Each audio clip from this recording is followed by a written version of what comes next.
Happy Monday, everybody. Welcome to the Sean O'Connell Show. Hope you had a great weekend. Hope that you can somehow finagle your way out of the office early today. Look at the beautiful blue skies in Salt Lake City. Oh, my goodness. You probably are getting a little sweaty in your normal winter clothes right now because we're creeping north of 40 degrees. I think I saw the high today in the upper 50s potentially. Yes, please. Yes, please. Oh, looks great out there.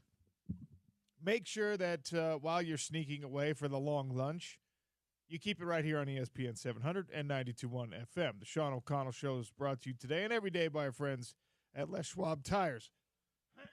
Well, that's not a great start. Les Schwab Tires has the wheels, the accessories, the tires for whatever it is you drive. Go to Les Schwab, and the pros there will get the job done right the very first time. Roxy Bernstein, familiar voice. We haven't talked to him in a while. We could talk to Roxy about everything. He's been on a lot of basketball calls. He's seen a lot of this BYU team, BYU basketball team. He's seen a lot of the running Utes. He's also very, very deeply tied in the NHL world, so we could talk to him about the Utah Hockey Club and their push for a wild card playoff spot after the Four Nations break. Scott Mitchell set to join us on the show today, and we're going to have some fun this week. It's very funny. Funny's the wrong word. It's fascinating to me the way the NFL sort of surrendered the sports headlines, the big news, for, I don't know, a week, 2 weeks.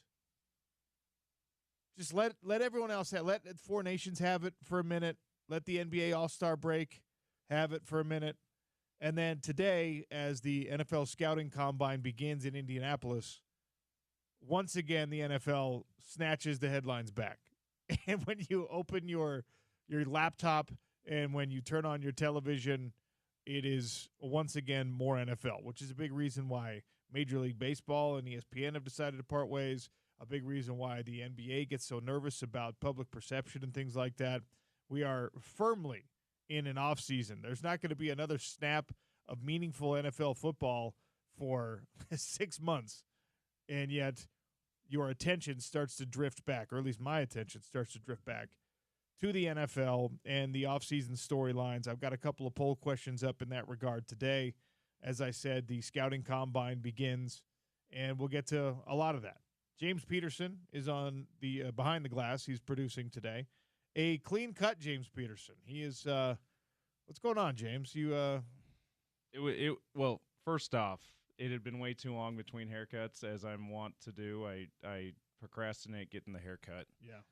All the time. I end up going half the year with the long hair look. When I probably should be getting the trim every month or two. But anyway, I'm the wrong guy to ask because I only get my haircut when I'm going on television. Hey, okay. So but your hair doesn't quite get as long as mine does. That's when right. When you do that. So anyway, you still look fairly clean cut when you go with it. When you go a long time in between haircuts. But anyway, we're also doing some of the couple picks. Ahead of not necessarily maternity picks, but ahead of the maternity picks. All right. Doing some couple picks this weekend. So my wife was like, "You get a haircut before that." Okay. I'm like, "Okay." All right. So we did it over the weekend. Happy wife, happy life for James. He's a wise man. Yes. He's doing things the right way. Trim the beard a little bit, which is another thing I wait too long to do in between. So there you go. I'm feeling lucky. much better. In the radio world, even though we are now streaming on YouTube, in the radio world, we fall into our old habits of being like, we're not seen. We don't have to be handsome. All right. There's nobody left for us to impress. So, all right, you look great. Thank you. Great. Thank you. Feel good. Big weekend in local sports. BYU basketball making a nice little resume boost for themselves with a couple of big wins in conference play. Utah basketball, once again, the scoring droughts just come back to kill you for this Utah men's basketball team. You had a really, really solid performance in Orlando against a UCF team that, quite frankly, you are better than. That is not an excusable loss. You have to win games like that. You cannot, especially when you've built some momentum. You have your best weekend of the year. Kansas and Kansas State, both pretty high-quality teams. One of them ranked, the other one of the hottest teams in the conference before they landed in the state of Utah. And Utah took care of business against both of them. You saw good moments from your best players, your most important players, your role players, your Mongolian Mikes, who's been the most consistent guy on your team. You got some really good stuff from Utah men's basketball over the last weekend. And then, against a UCF team that really doesn't have any business causing you problems, you get a season low out of your bench, no production from your bench. You go 7.5 minutes without a field goal in the game, which we've talked about multiple times in this season, that it just when it gets cold, it gets all the way ice age cold. It is just like the polar caps have now extended to Missouri level cold, and you just can't buy a bucket. Like the old NBA Jam announcer, if you're my age, when you got shooting cold, can't buy a bucket, Did you ever play NBA Jam? James, are you too young? Oh, no. NBA Jam was amazing. Was your jam? Yeah, it was my jam. And on the old Super Nintendo. Yes, the Super Nintendo, the Sega Genesis. Yeah. Of course, the old traditional video game arcade cabinet was fantastic. Yeah, they made He's hitting up. They tried to do a reboot, 10 years ago or so, and just for your phone or tablet. It was actually a pretty good version of the game, but it clearly never caught on. I long for the simple video game days. Like that level of sophistication out of your video game. I'm not all the way nostalgic for like Pitfall, original Super Mario Brothers, but when you go to like Street Fighter 2, NBA Jam, Sonic the Hedgehog, you go Mario Kart, the original Mario Kart on Super Nintendo, that's a golden age. Our innocence was still maintained. There was no online gaming. People were not learning slurs and curse words from strangers on the internet over their headsets. It was a beautiful time in life.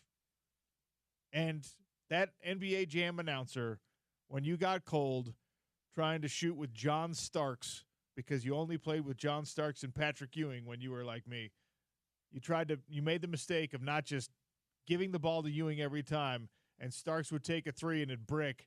Can't buy a bucket. The old NBA Jam guy. Or my favorite one, like your mama's top drawer. That shot was nothing but nylon. I don't think I've ever heard that before. I think that was a different era of the game, James. Maybe it was just in the reboot. I think that must have been. But nothing but nylon was certainly in the original first one. guy. He was like, he's heating up when you started to get hot, and then he's on fire, and then the ball would glow orange, right, and would burn the net every time it went through, and you couldn't miss. He dropped a nothing but nylon too. Did he? He did. Not quite the mama's top drawer thing, but the anyway. 877-353-0700. Your NBA Jam phrases that you can't get out of your head now because I stirred the echoes for you. In any case, back to the point. Utah men's basketball can ill afford, right? I mean, it was the longest of long shots that they were going to have any kind of consideration for March Madness. But that win over Kansas looked good. That win over Kansas State looked good. Those are finally the quad level of wins that you need to at least start making people pay attention to you. And if you can couple that with a nice little run in the not March Madness, but in the Big 12 tournament, it's a more respectable finish to a season that has been complicated and unfortunate. And, of course, I talked about, the prospect of winning double-digit Big 12 games when you were picked to finish dead last in the league. All of these positive signs, and you go and you lay an egg against UCF. And it's just there were articles last week, blog posts last week about, hey, you know what? Maybe the hot seat is cooling off for Craig Smith. And I actually don't believe the seat is as hot as everyone wants to make it out to be. But games like this do not help the outward perception, the booster perception, the NIL contributor perception to, hey, is this thing going in the right direction? UCF?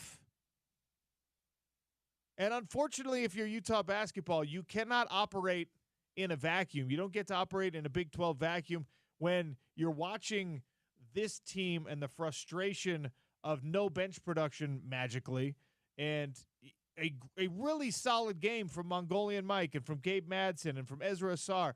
And these guys all come through with big double-digit scoring games, 20-plus for Gabe and for Ezra, and I think like 15 for Mongolian Mike. And then nobody else helping out in a season where most of the time it's kind of like a by committee situation.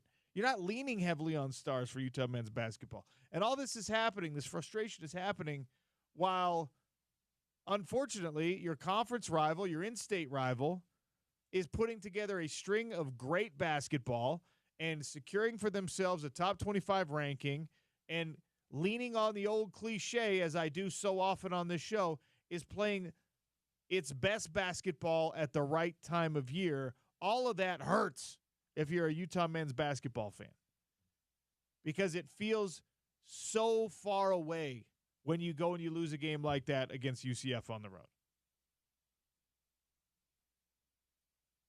So the feel-good, the goodwill that you purchased with that Kansas and Kansas State victory, it does not hold up all that long when you're not playing well, when you're not consistent, when you're not pulling through against a team that I believe you're more talented than, a team that you're deeper than, a team that you have a better conference record than, a better overall record than. You can't do it. You can't let that happen. Utes are now 2 games under 500 in conference play, and you're running out of runway here to make it happen or to kind of resurrect respectability from a really tough season. On the road against Arizona. That's a couple days from now. Nobody thinks you're going to win that game. Maybe you pull it off. Arizona State at home. West Virginia at home. You finish the season on the road at BYU. And, of course, throw the records out when you get to rivalry games. But just a heartbreaker in Orlando, kind of cutting down your momentum. Sucks. Hate to see it. Yeah, and it felt like if there was any sliver of a tournament chance for the Runnin' Utes going into yesterday's game, which I felt like there was at least that. Yeah, a sliver is there's always like this glimmer of hope when you pull down a late season top 25 win, and when you're playing in a Big 12 conference that's going to have 8 or 9 teams in the tournament this year. If you can elevate yourself to like kind of that middle of the pack or even slightly above average middle of the pack team, then, let the committee debate. Yeah. Give them something to think about. I didn't mean to interrupt you. No, you're all good. And we're talking at large chances too, because obviously you win the tournament, you get in. Sure. But it felt like they had at least a sliver of an at-large chance going into yesterday's game.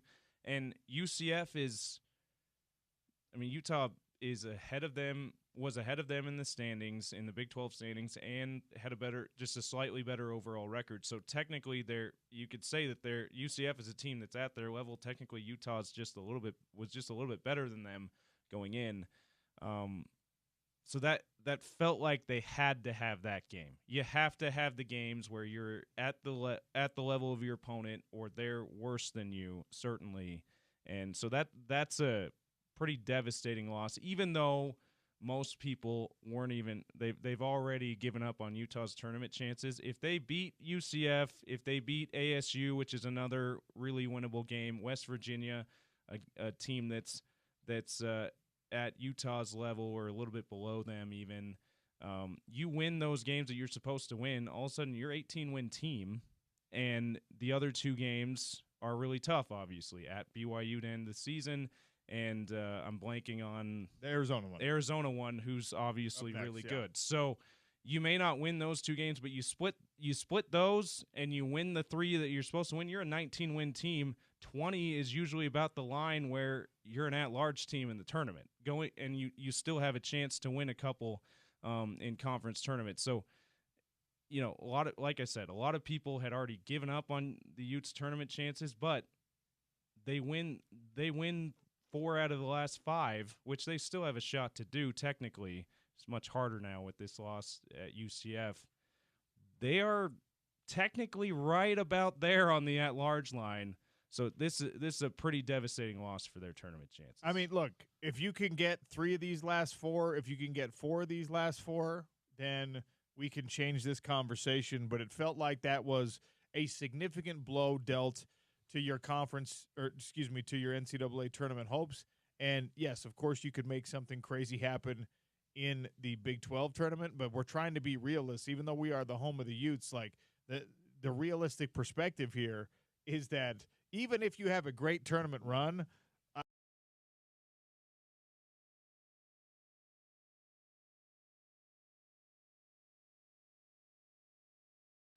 that is not favorable to you at this moment. And of course, there's the conversation, the micro conversation about, well, can you get something done in these last 2, 3, 4 games? And there's the macro conversation that has been kind of simmering underneath every single game of Utah's season so far is, what about the big picture stuff? Is progress being made? Is this program headed in the right direction? Are individual players headed in the right direction? Are they developing the way you need them to develop? If they are developing the way you need them to develop, are they happy? Do they want to stay at the University of Utah? Is this the right thing for Utah men's basketball? And I will die on the hill. Craig Smith is a good to great basketball coach. We know he's a good basketball coach.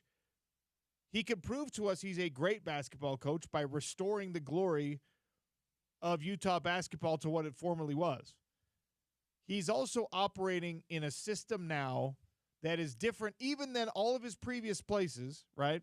Even his most recent success at Utah State, the rules were a little bit different. The culture of college basketball was slightly different than what's going on right now.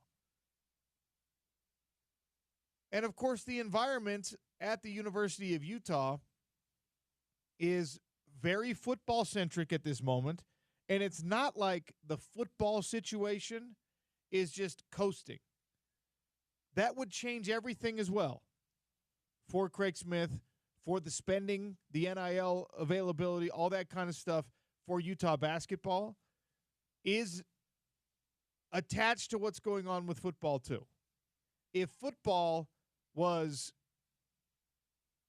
reloading, reloading is the wrong term. If football was rolling, firing on all cylinders, and just, kind of what they became in those last 6 years of Pac-12 play, where, hey, you know what? We're either going to be in the game or we're going to win the conference championship game. We're going to be right there in the conversation, or we're going to be the team that just barely, lays an egg at the end against an Arizona State or an Oregon or whatever, and it doesn't happen for us. But we are a conference championship favorite definitively, and we're just going to keep rolling things, and you don't have to make any changes, and the coaching staff is the same, and the player personnel is relatively the same, even though we got to spend money on these guys. We know what we have, and we don't have to lure them to here. We don't have to fight off the wolves that are gathering around the program. All of that stuff matters for Utah basketball. Everything happening in that athletic department matters to every team, every program in that athletic department. And with the trickle-down economics of college sports right now, Utah football being on, by its own standard, as unstable of ground as we have seen in recent memory, does not help basketball. And I'm not saying that to give any excuses, and I'm not saying that to give any passes, but it is something that needs to be considered, and I believe Mark Harlan does take seriously and does consider, because he knows, right? He's got the spreadsheets. He knows the numbers. He knows the upcoming revenue distribution plan in the House versus NCAA settlement case. He knows how much of that money is going to go to football, or how much they plan on spending on football, how much of that can go to basketball, and what that looks like comparatively with Kansas, Arizona, BYU, Texas Tech, all these other programs, Houston, all these other programs in Big 12 basketball that you are now expected to compete with, whether it's Craig Smith or it's James Peterson, or it's Joe Schmo coaching that Utah men's basketball team, the picture looks different now than it ever did, and the picture looks different because of Utah football's picture being slightly different. Them probably having to overspend a little bit on retention right now. Probably them, having to reach a little bit further into the pocketbook to make sure that this new coaching staff, the new offensive coaching staff, is copacetic and the right people and the way they want them to be and all that kind of stuff. I mean, all of it matters. And none of it operates in a vacuum. None of it is a standalone that doesn't get touched by anything else. And, I should be fair, football probably gets to stand alone and not be touched by something happening with basketball. But the opposite is not true. Basketball's NIL money, unless somebody comes in and says, I am a rich basketball donor specifically, and I want this to help basketball, the collective, the teams up there, the department has to try to pinch every penny and make sure everybody stays happy. And they've got to account for a lot of different people, a lot of different programs, a gymnastics program that other Big 12 schools do not have to give even any cursory love to. There's basketball programs in the Big 12 right now who don't have to share any kind of NIL or don't have to consider anything for the whole women's side of athletics at their university. Utah doesn't have that. Utah's got an environment where, yes, the lion's share is always going to go to football and basketball, but there are donors who are going to come in. There are businesses who are going to come in, and instead of saying, we want our money to go to this football program or to this basketball program, they're going to say, we want our money to go to that gymnastics program. And that, of course, is a great problem to have, but it is not unproblematic. It is not uncomplicated. Yeah, it affects the Runnin' Utes basketball program in particular, and women's basketball too, with the way Lynn Roberts had built that up, and Gavin Peterson has continued that for most of this year that he's been the head coach, and we expect him to continue that at least into the near future. Like that's going to have an effect on these donations to. They're going to get some of the donation money and they're going to, instead of going to the Runnin' Utes or even maybe even football. So Utah's got a little bit more of a diverse athletic program in that regard, and that makes it a little bit harder to team build on the men's basketball side than it might be at Arizona State, for example. And I know people are scoffing. It's what are you talking about? Utah, it's not like Gianna Neepkins is making $1 million. It's not like Kennedy McQueen is driving around campus in a Rolls Royce. All right? I know. But this is a real world environment where every $5,000 parcel matters. Yeah. Right? And every $500 autograph signing or appearance fee, or we learned about the apps that they can do. All that stuff matters, right? And for basketball specifically, for men's basketball specifically, there is so much ground to make up right now. All respect to the players you have and the fight that they're showing and that they're giving you. There's a lot of ground to make up with Utah men's basketball right now to get back to where they once were as a program and to get back to where they are, on and oftentimes in even courts and even playing field with their competition. How many teams in this Big 12 conference don't have an NBA guy, an obvious NBA guy, on the roster? It's like half, and Utah is in that half right now. And then it's obviously hard to win in power.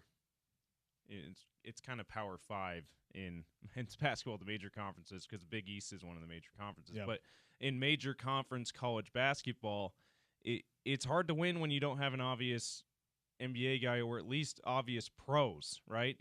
Utah doesn't even have obvious European guys. Maybe Gabe Madsen is the only one you I could mean, think he's a of. great shooter. I think Ezra Sarr's got some of the skills necessary. But, like, yeah, I mean, we're talking about the obvious. And again, because of the comparative proximity, when you've got another team in state that people are like, well, is their projected lottery pick going to stay another year? Or is he going to go now? You know? Are these freak physical specimens that they have in the front court, are they going to be pros in Europe? Are they going to be pro? Like, that's the kind of thing we're talking about right here. To say nothing of Houston, to say nothing of Arizona, to say nothing of the way that those rosters are made up. So that ground that you have to make up, unfortunately now, I get really sick of it, guys. I really do. I get sick of having to have sports conversations that center around finances, that center around money. But that is, when we're talking about Craig Smith, we're talking about the job he has to do. That is part of this equation right now, because the X's and O's are dependent on the Jimmies and Joes, and now the Jimmies and Joes are dependent on the Benjamins. See what I did there? Yeah, I like that.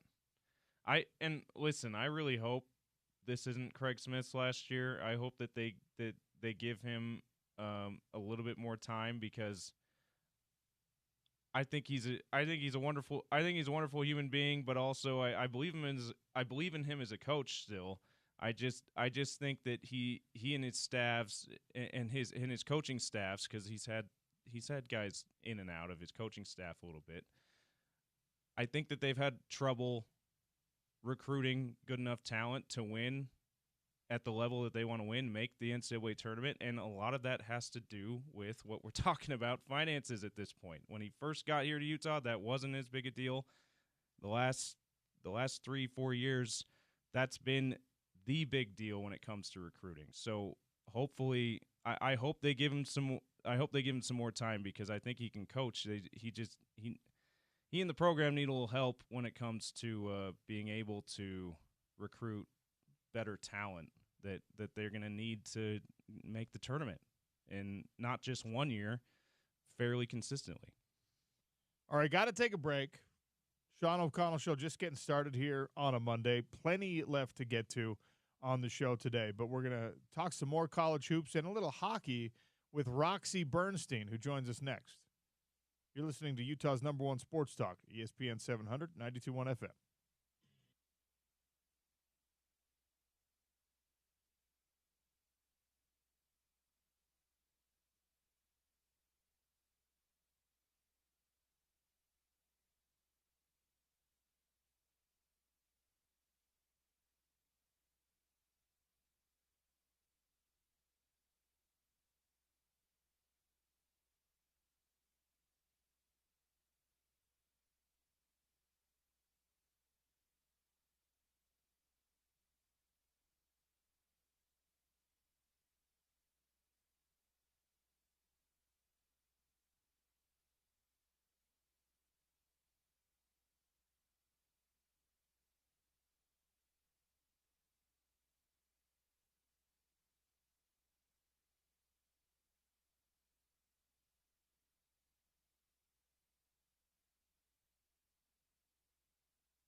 Good job. Across.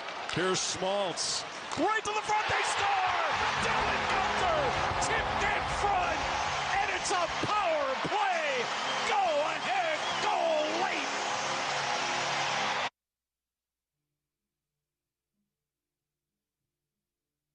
late. 2-1 win over the Vancouver Canucks. Dylan Gunther back in action. And what's that? 3 game-winning goals since he's returned to action for the team. That sound courtesy of SEG Media. Matt McConnell on the call. 59 points. 4 behind Vancouver for the final wild card spot in the West. So a very important victory for the Utah Hockey Club. A man that we know who likes to call a little hockey, a little basketball, a little football, does it all. Jack of all trades and a master of all trades as well. Our friend Roxy Bernstein. It's been a while since we've talked to him. Lucky to have him today. Roxy, welcome. How are you? What's up, my brother? How you doing? Doing all right. How's life treating you? No complaints. A lot of travel, but, it comes with the territory, especially this time of the year. Yeah. Have you been able to call a lot of hockey this year? I've done a decent amount for ESPN. I had Utah, about a month ago at Minnesota when they completely just shut down the Wild in that game. But I've had a good run recently, and it's certainly been fun, and it's the challenge of bouncing back and forth between sports, right? Yeah. Because one night I'm doing basketball, and then 2 nights later I'm doing hockey, then I jump back to basketball, then I'm back into hockey, and look, I wouldn't trade it for anything. It's awesome. I just go where they tell me, and as I learned from the great Bill Walton, celebrate wherever you're at. Roxy, which one is the most specialized of all the sports that you call? Because you really do it all, and you do it all very well. But which one feels like it takes the most specialized knowledge, or like maybe varies from the others? I think hockey does, to be honest with you, because the terminology and pacing is different. Even basketball's fast, and college hoops, it's quick. But you're only worried about 5 guys. There's really 8 or 9 guys on each team that you need to be concerned with. Yeah. But in hockey, the terminology is different. And yes, there's only 5 skaters on the ice with a goaltender, but you're worried about 4 lines and 3 defense pairs and 18 skaters on each team and all the information that surrounds the game. It's just they're all different. And then if you jump into baseball from hockey, which I've done, the pacing is extremely different. You're going from the fastest sport in hockey to the slowest tempo sport in baseball. And it's certainly a lot more deliberate. It's gotten better since the invention of the pitch clock. It's certainly, I think, changed the broadcast for us. But it's still, of the 4 sports that I do, the slowest tempo of the 4, because you're waiting for action, then all of a sudden it happens, and then you're waiting for more action. Yeah, that sounds like a lot of baseball, All right, we'll jump around because I'm disorganized and you're organized, and you'll help me. But this Utah, you give me way too much credit, OC. This Utah men's basketball team, I was just ranting for 20 minutes about how the goalposts have moved pretty significantly in college basketball for a lot of programs, and Utah is in that space because when I was a kid, this was a basketball state. Utah was a basketball school. You didn't have a transfer portal era. You didn't have NIL to worry about. And quite frankly, on the Hill, you didn't have a top 25 level football team that got the lion's share of support and revenue and all that kind of stuff. You didn't have to fight that battle on your own campus. And now Utah men's basketball dropped an unfortunate one against UCF that they should have won after a great weekend against the Kansas schools. And the consistency has just not been there. It's a big picture question that I'm focusing on Utah men's basketball for obvious reasons. But when you're dealing with what Craig Smith is dealing with right now, when you're dealing with what Mark Harlan is dealing with right now, how do you get a once great program like this one, back on track? It's a very good question. And the transition this year that they're going through, right? You're going from the Pac-12 to the Big 12. And for years, the Big 12 was clearly the best conference in the country in terms of basketball play. This year, the SEC clearly has the crown with the success that they had, especially early in the non-conference. But the Big 12 is probably in that conversation to be right behind it. It's such a competitive league. And yes, Kansas might be a little bit down this year, but Houston is a legitimate national championship contender. Iowa State, to me, is a legitimate national championship contender. I think the way Arizona's gotten their game together has elevated their play. So the challenge of stepping up to a league where the Pac-12 was very competitive, but you're going to the Big 12, which I think night in, night out might be just a little more. And that's the adjustment they have to make. And then the resources that you're talking about, Sean, the NIL landscape that you're operating in now. And when I look at some of these programs, for example, Colorado making that move, it's been extremely tough for them because I think of every team in the Big 12 in basketball, they might have the least amount of money in terms of NIL. And unfortunately, in this day and age, that's the conversation that kids want to have when they're getting recruited. It's about how much money am I getting? That's the first question. And then they're looking to bounce to the transfer portal and how much money can they get on the next deal. And they're looking for the next bag, if you will. That's the challenge for coaches, not just for Craig Smith, but I think for every college basketball coach at a high-level program right now, is dealing with the landscape and how to navigate through it. And we're seeing coaches like Tony Bennett at Virginia, they don't want to operate in this space. And it really is a tough time in college athletics and basketball, and until they figure out what actually is going to transpire in the college game. Can they get a hold of the situation? I think that's the tough thing for schools to operate in. Roxy Bernstein, my guest here on the Sean O'Connell Show, talking really all things sports, but focus for the moment on college basketball. So, as you've done your tour this year of calling a bunch of different basketball games, which Big 12 team maybe that you've had an opportunity to call that game, or maybe you were just watching it on your way from one place to another, which Big 12 team has impressed you the most and you think will make the most noise in March Madness? Houston. I love their toughness. And Kelvin Sampson's teams always defend. And they're going to be physical. You know how they're going to play. At times they can struggle offensively, and that's a concern for me. But it's funny, they got written off early in the year. They got off to a 4-3 start. They had some tough losses to great teams like Alabama and Auburn. And it's almost like people forgot about Houston. And then ever since then, they've been on a tear. And this is a dangerous team that could make a significant presence. I'd almost be surprised if they don't get to the Final Four because of how much I think of this team. The versatility of Iowa State, I know they've dealt with some injuries recently. That's another team that has potential to make a deep run. And it's crazy when you look at the level of play in the SEC right now with teams like Auburn and Florida. And there is a scenario, I don't think it'll happen, but there is a scenario where you could see all four number one seeds from the SEC. It's crazy because of how much success that league has had. But the Big 12 certainly has held their own and with their impressive play through the conference slate. What's happened to Kansas? Started the season preseason number one. They've fallen out of the top 25, and they had a bad time in Utah last week. Yeah, they did. And look, Utah found a way to beat them. I thought that was an impressive win for the Utes. Then Kansas is hanging around for a few days, and they go down to Provo, and they get taken behind the woodshed by BYU. And to be honest, look, Bill Self's been at Kansas for 22 years. That might have been the worst Kansas performance I have seen. In terms of, it just didn't seem they were connected, and the effort was there from Kansas that you need to have. And I think they had a get-right game on Saturday against Oklahoma State, and they're clearly feeling a lot better about themselves right now getting back to Lawrence. But I have some questions about them. I just don't know how deep they can go, for example, in the NCAA tournament.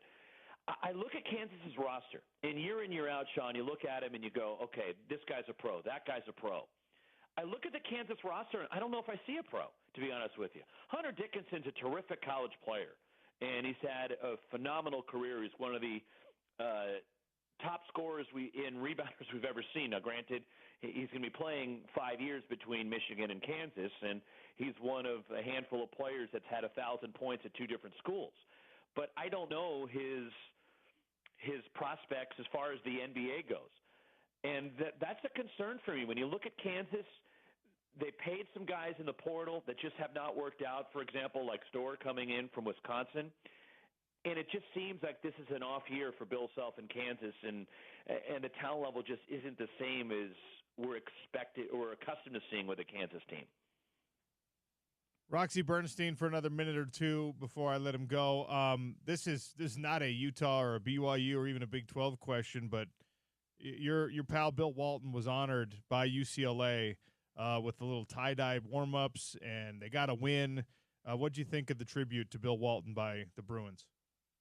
I think they did a great job, and working with Bill's family, Lori, because I talked to her about the day and what was going to happen, and I know Andy Hills, a former teammate of Bill's, who's one of Bill's closest friends, was intimately involved in helping this ceremony yesterday, but it was well done. You had Kareem there, a lot of his former teammates, some of his sons. I know Luke couldn't make it, but it really was well done by UCLA and a fitting tribute. They wanted to figure out how to honor him the proper way, and I think this did it, because that was his sanctuary, if you will. Aside from a Grateful Dead show, Sean, was Paulie Pavilion, and he is synonymous with UCLA.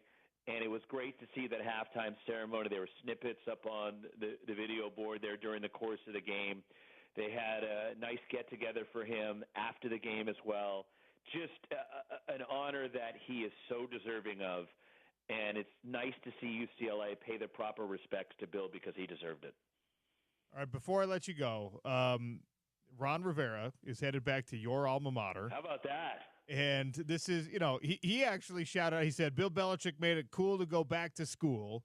And we're seeing a little bit of a trend here. It's happening in the Bay Area now. You've got Andrew Luck at Stanford, Ron Rivera back at Cal. Of course, here at Utah, I'm like, all right, get the wheels turning. Who can we get back here? One of the great Utes. Who can we get back here to help bolster these things? And it is emblematic of this era. You have to work on your branding. NIL and all that kind of stuff goes with branding and with advertising and with having the right voice there to send those messages to these recruits. Ron Rivera, a lot of NFL success, back at Cal. Is it going to be a successful recipe for them? It's a great move. I still want to see how everything's going to transpire in terms of these pro guys coming to the college level, because there is so much of a pro feel now, unfortunately, in college football and the way it operates. So you need to have those people that have dealt with professionals, because in some way, yes, they're supposed to be student athletes, but they're getting paid. And Ron Rivera, Andrew Luck, I think the move is very good for these schools and to try to figure out how to navigate through this. But you need to have the resources to compete. And Cal recently has tried to step up. I know Stanford is trying to figure out, because Stanford has been lacking in terms of the support, even though, as you know from your time here, Stanford's got more money than they really know what to do with. They just choose not to spend it on sports. Yes. And they don't think they can. And maybe Andrew Luck can open some eyes around campus at Stanford the way Ron Rivera can do it at Cal, because they have to, if they're going to compete at the highest level, and you're going to put yourself in that conversation and try to compete not just for an ACC championship, but to get the college football playoff, you need to have experienced people who understand the landscape. And I think that's what those two can provide. And I don't think it's just, okay, a few pieces going to the college level. It's going to be a trend, and it's not just with Coach Prime at Colorado, too, bringing in some NFL people around him. That's the way you're going to have to operate now, because it completely is a different ballgame. Roxy, I could spend 3 hours talking to you about all the stuff that I want to get to. We used to do that. We've done it a few times. Hopefully we get a chance to do it again soon. Always appreciate your time. Thank you, my friend. Anytime, OC. Happy to do it. Roxy Bernstein, really one of the best all around sports minds that we have access to, and certainly a guy who's adept at calling baseball, basketball, football. And the reason I asked him the question about technique and what's the most specific, hockey is different. I think that most football announcers could probably handle basketball. I think that anybody who's got storytelling ability can do baseball, because it's not a ton of while there is some technique to it, it's not a lot of high-paced, nimble-minded sort of gymnastics. Hockey, pay attention. I don't know. Next time you're watching a Four Nations type event, or better yet, tune into Utah Hockey Club, just close your eyes while you're watching that game for a second and listen to the play-by-play announcer and how rapid fire it has to be and how much they have to account for. And as Roxy made the point, in basketball, you got 5 guys on the floor.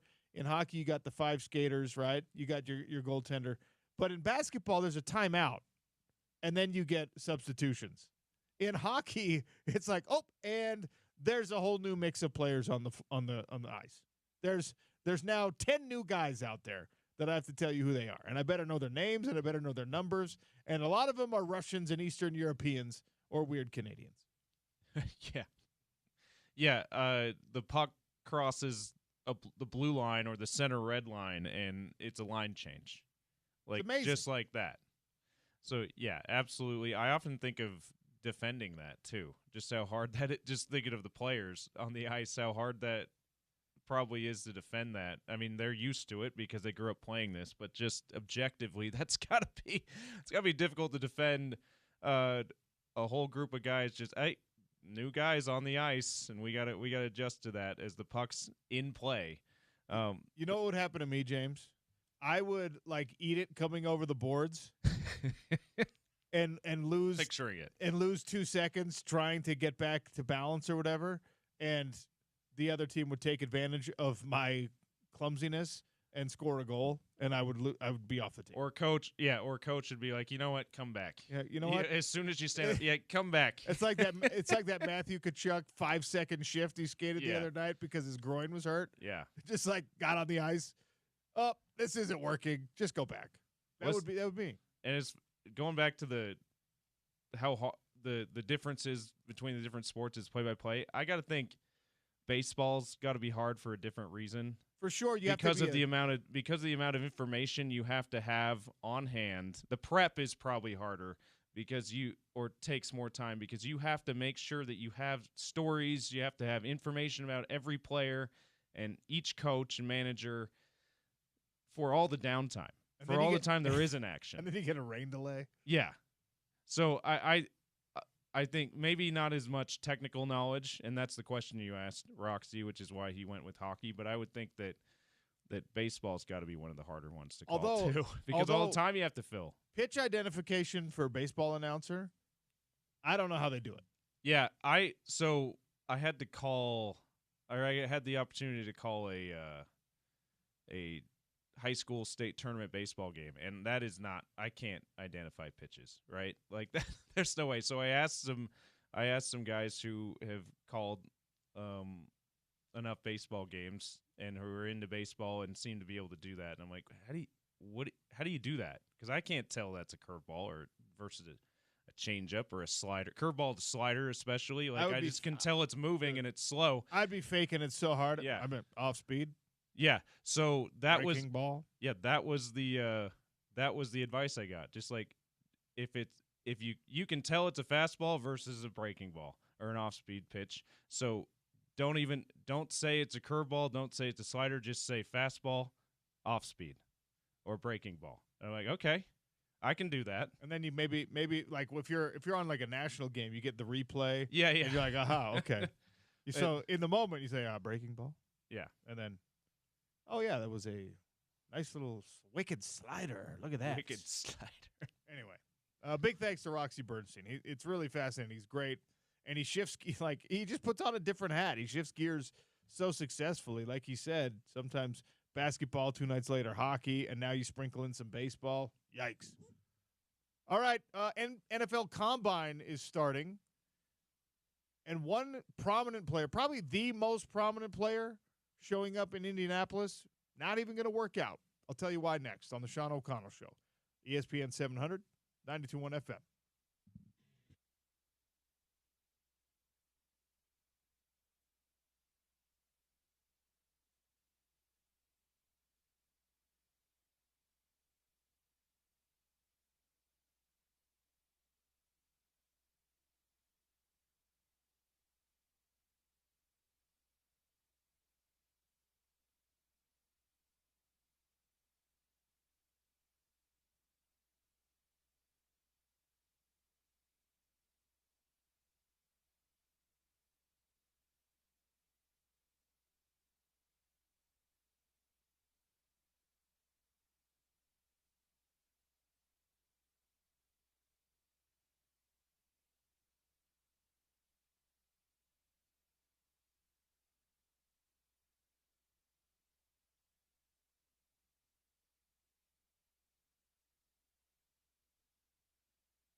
Hot lunch here on the Sean O'Connell Show.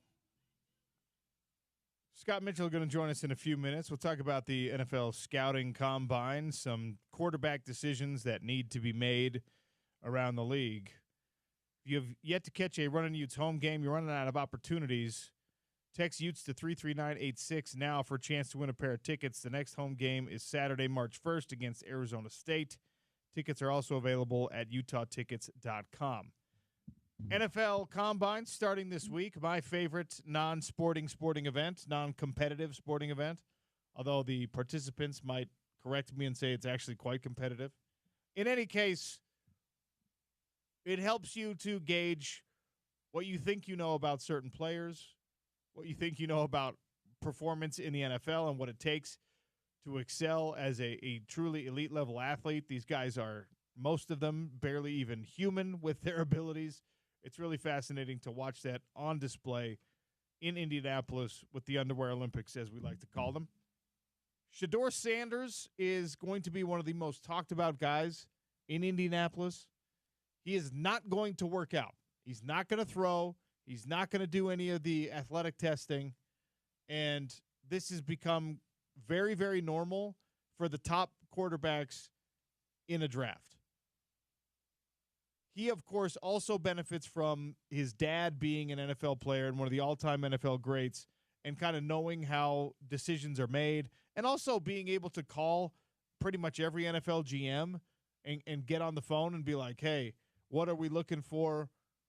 And what they're looking for at the combine is reasons not to draft you. What they're looking for at the combine, if you're a quarterback, is mistakes for you to make. The last 2 years, Shedeur Sanders has completed 71+% of his passes. That is an all-time FBS record over a 2-year span. As his dad and coach mentioned, he has worked with like 7 different offensive coordinators in his college career. He played behind bad offensive lines, and he still put up huge numbers. He led the Big 12 in every meaningful passing category and was close to tops in the nation in a lot of them. So the film tells you that Shedeur Sanders is a really dang good football player, is really good at playing the quarterback position. I promise you, if he went and he started running 40s and doing vertical jumps and even doing the weird stretching and like the body mapping stuff they do now, they'd be like, why does this guy not have his dad's athleticism? And that would be a reason for a team to be like, we got to drop him a little bit lower. He's not our priority right now. Let's take a closer look at Cam Ward or whatever. So even though I have made it pretty clear, Shedeur Sanders rubs me the wrong way.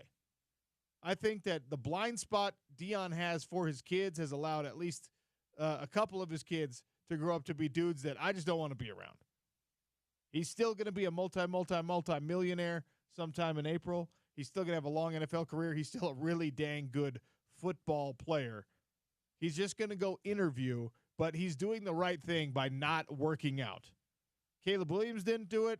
There's like a slew of number 1 picks that are above the process, which is wild when you consider the NFL and what the NFL has been, that there are guys in recent memory, in very recent history, who have proven that they are above the scouting process, the imperfect, complicated, convoluted, and let's state it honestly, quite frankly, stupid scouting process that they engage in a lot of ways for the NFL. There are some guys who are just like, you're going to pick me anyway. I'm not doing this. That's the right stance for Shedeur Sanders to have. Yeah, I thought when you said he's not going to work out, that was going to be a hot take for you at the beginning. He's not going to work out at the combine. No, just kidding. He's not working out at the combine. He's not working out in the NFL. No, he's going to be. He's going to play. He's going to be. The most fascinating thing about the Shedeur Sanders deal for me is I want to know when he does these interviews, and it'll be talked about a lot. We're going to get a ton of headlines. When he does these interviews, do teams love him, or do they find reasons not to love him?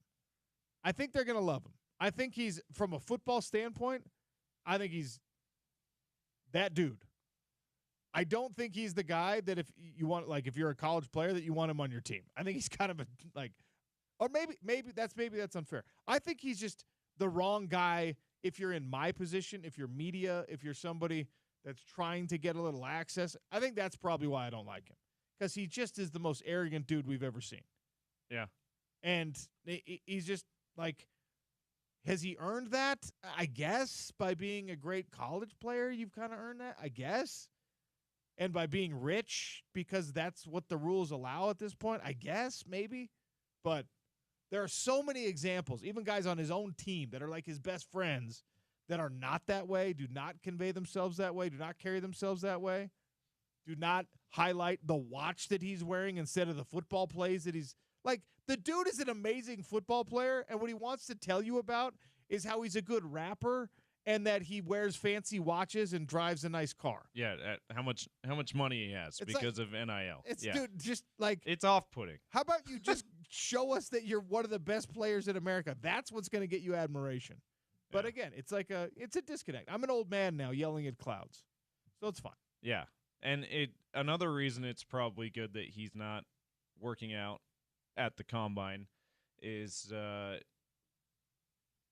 he won't get the scrutiny about his running style that he's gotten from you and other people. Like, why does he run so weird? Why does There's he run? got to be an injury concern there. Why does he run? You could just see scouts going, I'm concerned long term about his durability because look at his running style. Go watch Predator 2. And Danny Glover has to run a few times in that movie. He runs like Danny Glover. He runs like Danny Glover. Like a 50-year-old Danny Glover, the actor. And you're just like, what? Your dad is one of the best runners, one of the best pure striders we've ever seen in college or pro sports. And why are you like that? I don't know. Yeah. So that's something else. He'll avoid the scrutiny, even more scrutiny on that because they'll see it on the tape too. That's right. But yeah. But the tape, I mean, that's the thing. We do this all the time. When guys show up to the combine and they blow us out of the water with their workouts, and you're just like, yeah, but who is this guy? We've never seen his film. Is he a good player? Shedor's a good player, and he's just going to let that speak for itself because he is in that category. And by the way, Cam Ward has not made this announcement yet, to my knowledge. Same thing's going to happen with Cam Ward. I don't think he's going to work out. They're training together. They're doing this whole process together. Another hot take. NFL hot. Oh, no, not working out the comment. Sorry. This is the dumbest Stop joke. it. Stop it, OC's burning a hole through the window into the producer's room because he hates that joke. If only I could. All right, got to take a break. We'll talk about all this with Scott Mitchell. Very few people we know have been through this evaluation process. And it's different now than it was when Scott Mitchell was going into the league, but still he'll have some insight. That's next on the Sean O'Connell Show. ESPN 700, 92.1 FM.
Welcome to hour number 2 of the Sean O'Connell Show.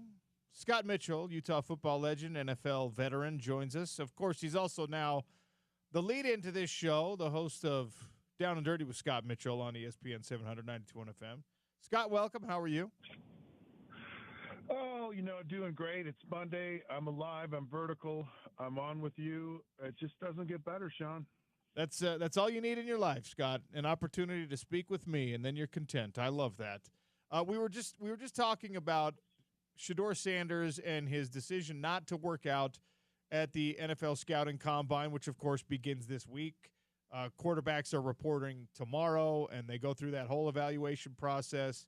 The decision to, I guess, put yourself kind of above this process has worked out just fine for guys like Caleb Williams, number 1 overall pick.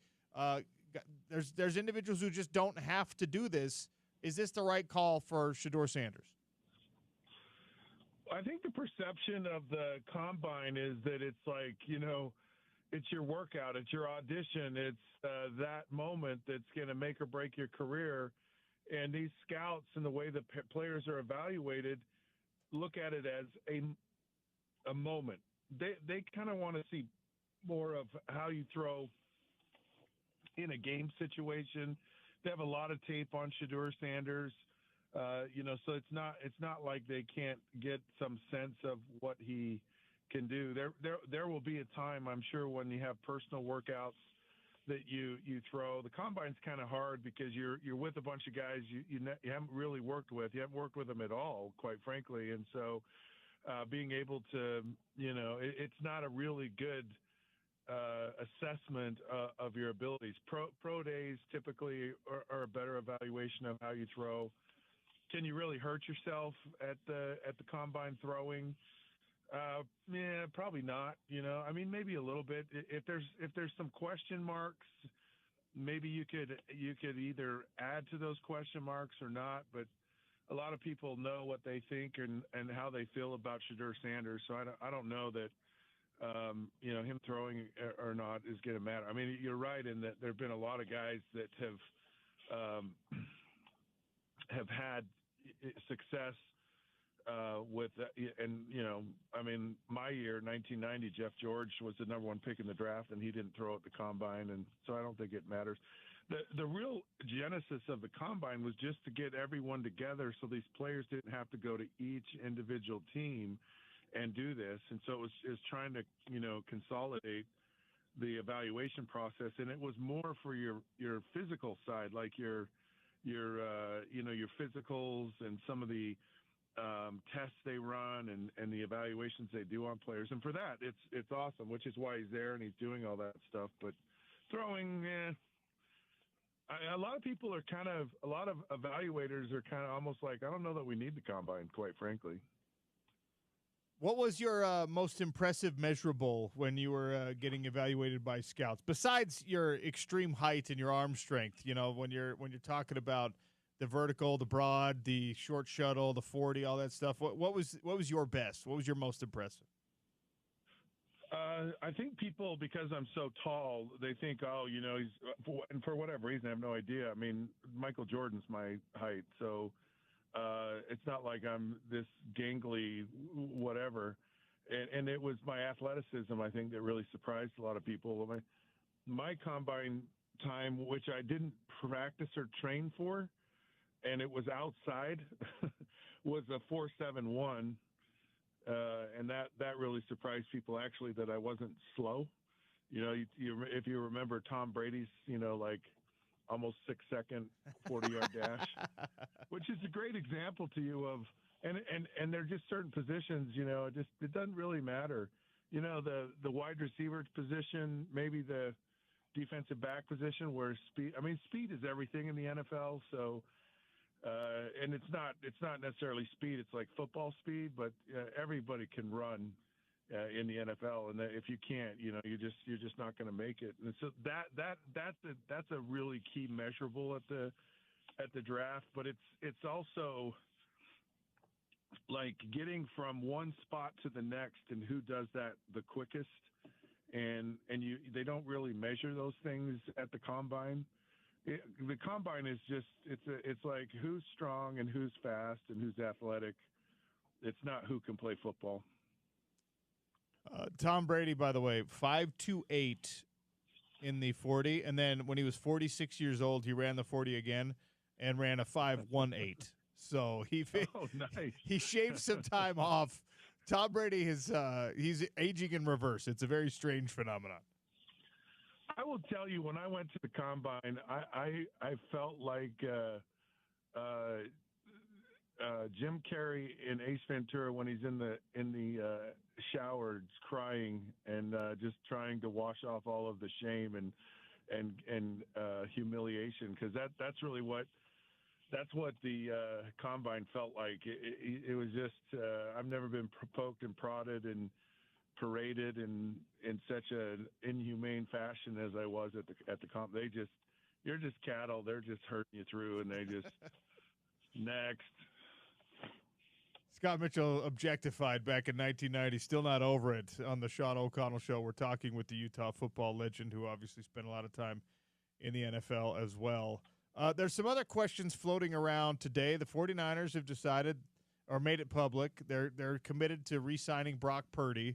So what that ends up looking like, I dread as a 49ers fan. There's also a headline out there that Matthew Stafford has been granted permission to seek a trade partner to see what the market is like for him out there. If you're a quarterback-needy team, I put this poll question up at Real OC Sports. If you're a quarterback-needy team, that's pretty solid at most of your other positions, and you have the option of trading for Matt Stafford, who's got, 2-3 good years left maybe, or trading up and trying to get one of the young quarterbacks, one of the rookie quarterbacks, in what is considered to be a pretty weak quarterback class, honestly. You're the GM, Scott Mitchell. What do you do? I think in this year's draft, you punt. You know, if you have a really good team or an up and coming team, and you're kind of that guy away, a quarterback away, you look at a guy like Matthew Stafford. In fact, of the older veteran guys that are around, a lot of people are like, Aaron Rodgers and maybe Kirk Cousins again. And, I think Matthew Stafford might be the best option of those guys. He may have the most left in his reserve tank, because that's what these guys are on. They're on, we need to get to the gas station soon because the tank's going to run out. And he's probably got more miles, but not very many. So I would do that as opposed to, trying to convince yourself that a guy like Daniel Jones in this year's draft, or the equivalent of a Daniel Jones, is there, and then you get stuck down the road with that guy, and you're like, okay, do we? Because you're going to have to make a choice on a guy like that in 3 or 4 years after you drafted him, and you certainly want to be making it. I don't know if you're in favor of Brock Purdy or not, but the 49ers are certainly in a better position with Brock Purdy, because he's proven that he can play at a high level, and he's got a lot of years left in him, and so it's an easier bet than you draft someone like a Cam Ward or Shadur Sanders, and they're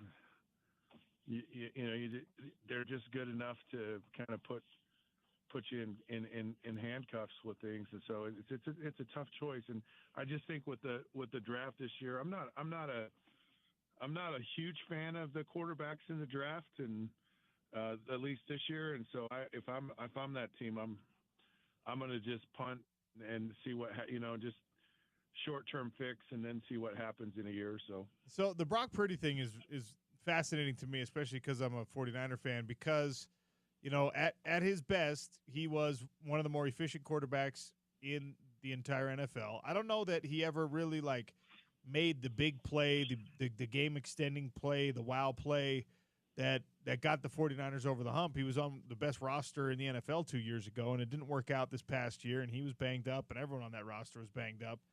And now he's due for, if they re-sign him, I mean, it's gonna be anywhere from a $45 million to $60 million raise for Brock Purdy, and he's gonna gobble up so much of the salary cap, even though the salary cap's going up about $25 million. I mean, he's going to account for all of that.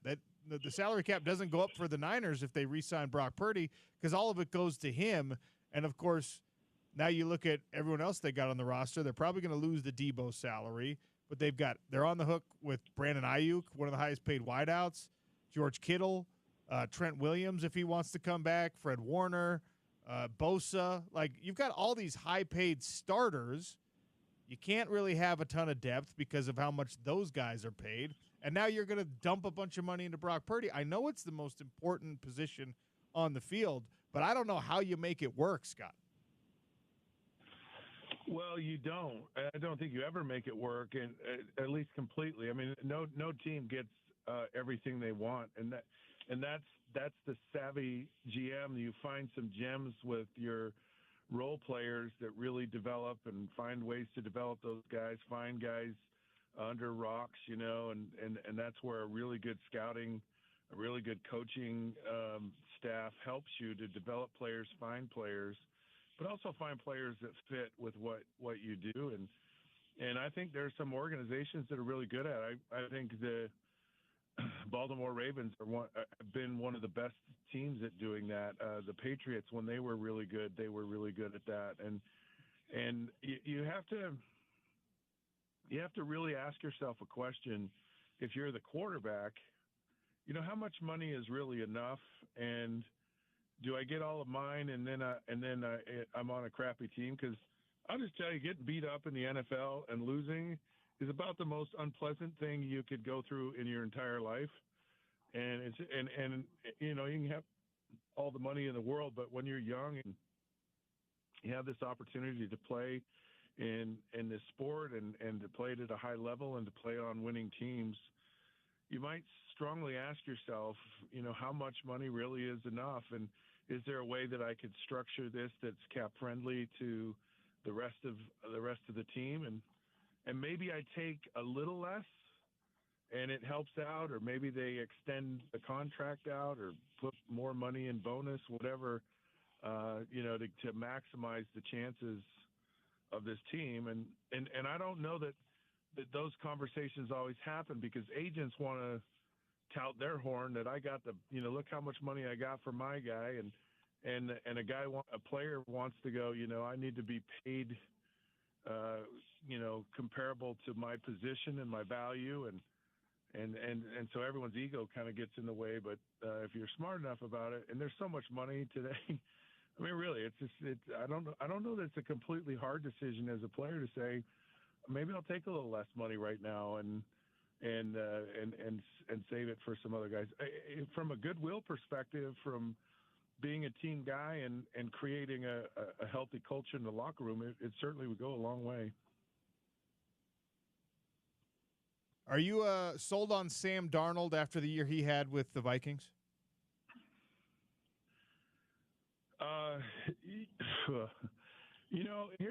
The crazy thing about the NFL, and it's just cruel, is it's like Sam Darnold is like, okay, everyone's going to say, yeah, fine, you did great.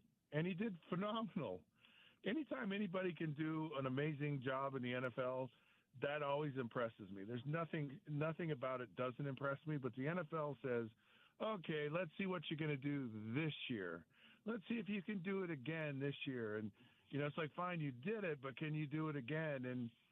And that's just how the league is. It's like, what have you done for me lately? And we forget quickly, especially that last impression you have of someone. And I'm just telling you, it's totally unfair to Sam Darnold, because I can argue almost every great quarterback in the NFL has gone through a great year and then a not so great year, or a great year and a poor performance in the playoffs, or it took them years before they got to the play. I mean, Dan Marino went to the Super Bowl once, and it was in his second year in the NFL, and he never went back again. And he's considered one of the greats of all time. And the bottom line is, I believe Sam Darnold is a really good player. I almost think it would be better for him to stay in with the Vikings, and I know that's not going to happen. It's just too hard to have young guys there. But Sam Darnold might be the guy. If I'm a team that's close, he might be the highest priority for me if I'm someone out there in the NFL. Wow. All right. Before I let you go, a little Utah football question. We had Jason Beck on last week, and we talked to him about tailoring his offense to the personnel versus tailoring the personnel to the offense. And obviously, as he's transitioning into this role at the University of Utah, Kyle Whittingham said not going to be a lot of 12 personnel. When we talked to him a week previous, It's most of the offense is a one tight end type of thing. And then Jason himself said, well, look, I'm gonna adapt to my personnel. I'll use 12 and 13 personnel if this tight end room dictates it or if our personnel dictates it. So when we look at the roster and what we know about it and what we don't, I guess my question is, how many tight ends are you expecting to see get real run at the University of Utah this year? Oh boy, there was a potential there of this becoming tight end and with Kincaid and then Brent Keithy, and those guys were really special, and some of these other guys. They had a list of guys that were just amazing. And I think Jason is more one of those guys that says maybe tight end might be our strongest position, and he's a guy that's going to run the football a little bit more. And I wouldn't be. I like the tight end room a year ago. I don't know if it's as deep or diversified as it was then, but you could come in with a lot of tight ends, and you could to bring them all in close and run the football and power football, and you could spread them out and throw the football, and there's just a lot of different things you could have done a year ago, and they didn't do any of that. And I think Andy kind of had his system, and it's like, all right, you're going to fit into my system, and I think Jason's more of, I'm willing to learn some new tricks or try some things that kind of maybe are out of my character, or maybe just if we have the personnel to do it, I may be interested. So I think, and I like that. I really like Jason a lot and what he's doing, and I like that they're willing to play the personnel that are really the best personnel they have, and the guys that can really make plays. Scott, I could talk football with you all day, but as you're well aware, we have a clock to follow, so I'm going to try and stay on it. Thanks for your time, sir. Always a pleasure, Sean. Thank you. Scott Mitchell. You can hear him every morning now, Monday through Friday at least, on ESPN 700, 92.1 FM. Got a little hour, and then he also does a second hour of the day on our, do we call it a brother or sister station? We're going brother station? Yeah, brother station. Our sibling station. Our sibling station, love it. 103.9, 98.3 The Fan. All right, love it. Big thanks to Scott. Always like picking his brain about the NFL. How funny is that, by the way? Scott Mitchell did not train for his 40 at the Combine. A different atmosphere back in the early 90s, late 80s. Do quarterbacks train that hard for it now? Well, it depends on the kind of quarterback. Well, I guess if they're a one that's known for running the ball. I mean, for scrambling and running the ball. Yeah. You think about, like, obviously they're gonna throw more. They're gonna train their arm and they're gonna train their footwork and things like that. But let's say you're not in this elite class of quarterbacks, right? Let's say you're a guy that may or may not have a little bit of love from the you're like a Will Howard type quarterback. Maybe there's a bunch of teams that are just like, I don't know, he doesn't have the athleticism we need. You might be out there being like, no, I'm going to show you that I'm a good athlete. Scott Mitchell, people were surprised that he ran a 4.7 at 6'6", 240 pounds. Without even trying. Without trying, right? Like, a lot of these athletes, or a lot of these quarterbacks, are really good athletes. You just don't realize how good of athletes they are because they look like they're the slowest dude on the field because they're next to running backs and wide receivers and corners and linebackers, and they're going from a stationary position to trying to run away from a defensive end who's got a full head of steam, right? So they don't always look super fast. Will Howard's a good example because he is a guy with a lot more athleticism than you'd think he would have just by looking at him. But he's a guy like Kansas State, especially. They didn't run many like scramble plays for him at Ohio State or quarterback keeper plays other than like sneaks. But Kansas State, he was running it. He was scrambling it pretty well for a guy who looks the way he does. Okay, so let's say that like Jackson Dart calls you, James, and says, "Hey, I'm a Utah kid, former Corner Canyon guy. should I run a 40 at this scouting combine? Well, first I would compliment him on his intelligence to call someone like me. Yes, of course. To give him some advice. You've come to the right place, Jackson Dart. Jay Dart, you called the right guy. You called the right guy. Absolutely. No, with this year I would say, but in all seriousness, I would say yes, because he has a chance to be that number 3 quarterback. That's if right. He shows well. He's got too much to gain not to work out, I would think. And I don't think he has that much to lose if the numbers aren't as great as he'd like them to be, because he's going to be he might be the 4th best quarterback in the draft if his numbers are particularly bad. Like, that's about where people think of him anyway. Yeah, I mean, I legitimately, I don't know how fast Jackson Dart is, but if I would say, look, if you're going to run 4.75 or better, go run. And he might be like, dude, I can run 4.5. Well, then absolutely go run. Because now people are like, oh, wow, he's going to be able to extend plays. Like, he's more athletic than we thought. When you're not in this category of I already know exactly what you are, then anything you can do to help yourself, you should do. Anything that can possibly hurt you don't do. One of the biggest problems I have with the NFL scouting combine and the overemphasis on the 40-yard dash, which thankfully is going away because now they have like the GPS tracking and they use like the film to see how fast like someone actually plays.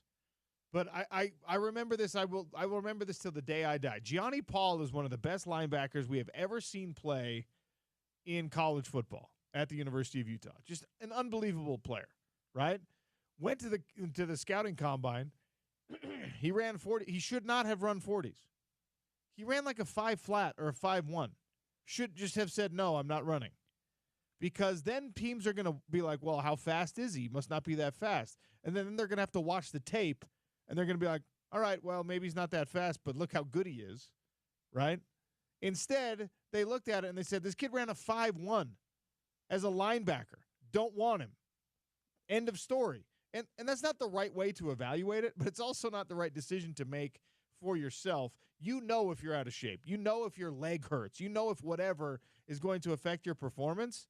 And I applaud the players who can make the decision with the help of their coaches, their agents, whoever, only do the things that are going to help yourself. If they're going to force you to engage in this silliness, play the silliness by your own rules.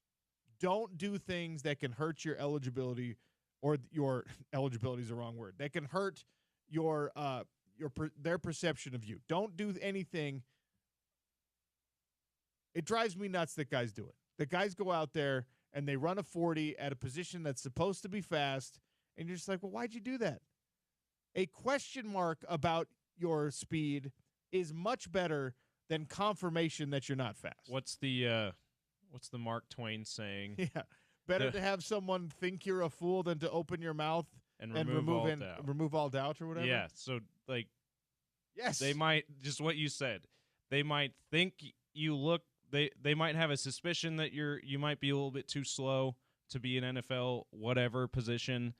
Don't remove all doubt by running a slow 40. If you're Jackson Dart, Quinn Ewers, Jalen Milroe, Riley Leonard, Will Howard, Kyle McCord, if you're any of these guys, if you're going to be the slowest of that group I just mentioned, don't run. But if you think you're going to be as fast or faster than those guys, start your track training. Start your engines. If you think you're gonna be the second slowest, absolutely run. Just as long as you're not the slowest. If you ain't first, you're last. So maybe if you're not the fastest of that group. Yeah. What? I mean, imagine going to the combine and you're a quarterback and just no one is running. You're the only one who's agreed to run, and all your peers are just like, "What are you doing, man? Don't run." You can't back out. And you're just like, "No, I told the teams I was going to run. They want me to run now." And all the guys are standing there with their stopwatches, and now you feel like you got to run. Oh, I'm triggered by 40-yard dash, man. I don't like it. Got to take a break. Sean O'Connell Show continues. We're talking all things college basketball, NHL hockey, NFL scouting combine starts this week. Plenty to get to on Utah's #1 sports talk, ESPN 700, 92.1 FM, proud part of Utah's ESPN radio network.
Welcome back to the Sean O'Connell Show. I have a very important question that the poll question is up.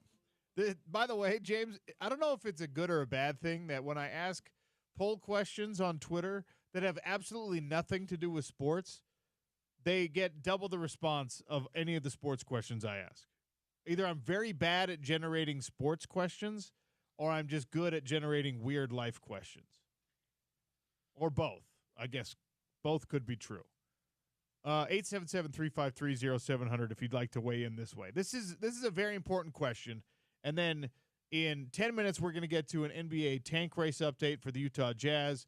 In 20 minutes, we're going to talk about a fairly explosive report out from the Salt Lake Tribune about BYU's NIL and some crazy underpayment, some trouble in paradise, so to speak, which, of course, can only mean good things for Utah football. We're going to get to that in 20 minutes. But, James, while we have a short little segment here, where do you stand on this? If you go to the grocery store and you're going to be purchasing something that is like, I don't know, a package, a snacky type thing, a bag of pretzels maybe, one of those little flats of blueberries, if you will, I don't know, a sleeve of Oreo cookies. Are you the type that will open said item while in the grocery store and begin consuming it while still shopping before checking out, before actually purchasing it, before it really belongs to you? Or do you wait until you've already gone through the checkout line or the self-checkout? Yeah, typically I'll eat it, then I'll just leave it on a shelf that I James, never actually paid for. That's not true. No. I know you don't do that. No, I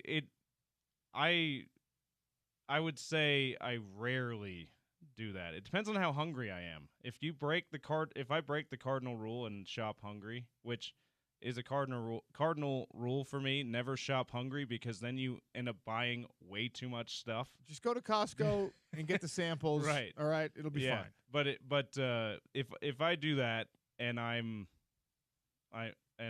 skipped a meal or something and I happen to be shopping, I might open a bag of chips that I bought. But yeah, I put no because it's very rarely that I'll ever do that.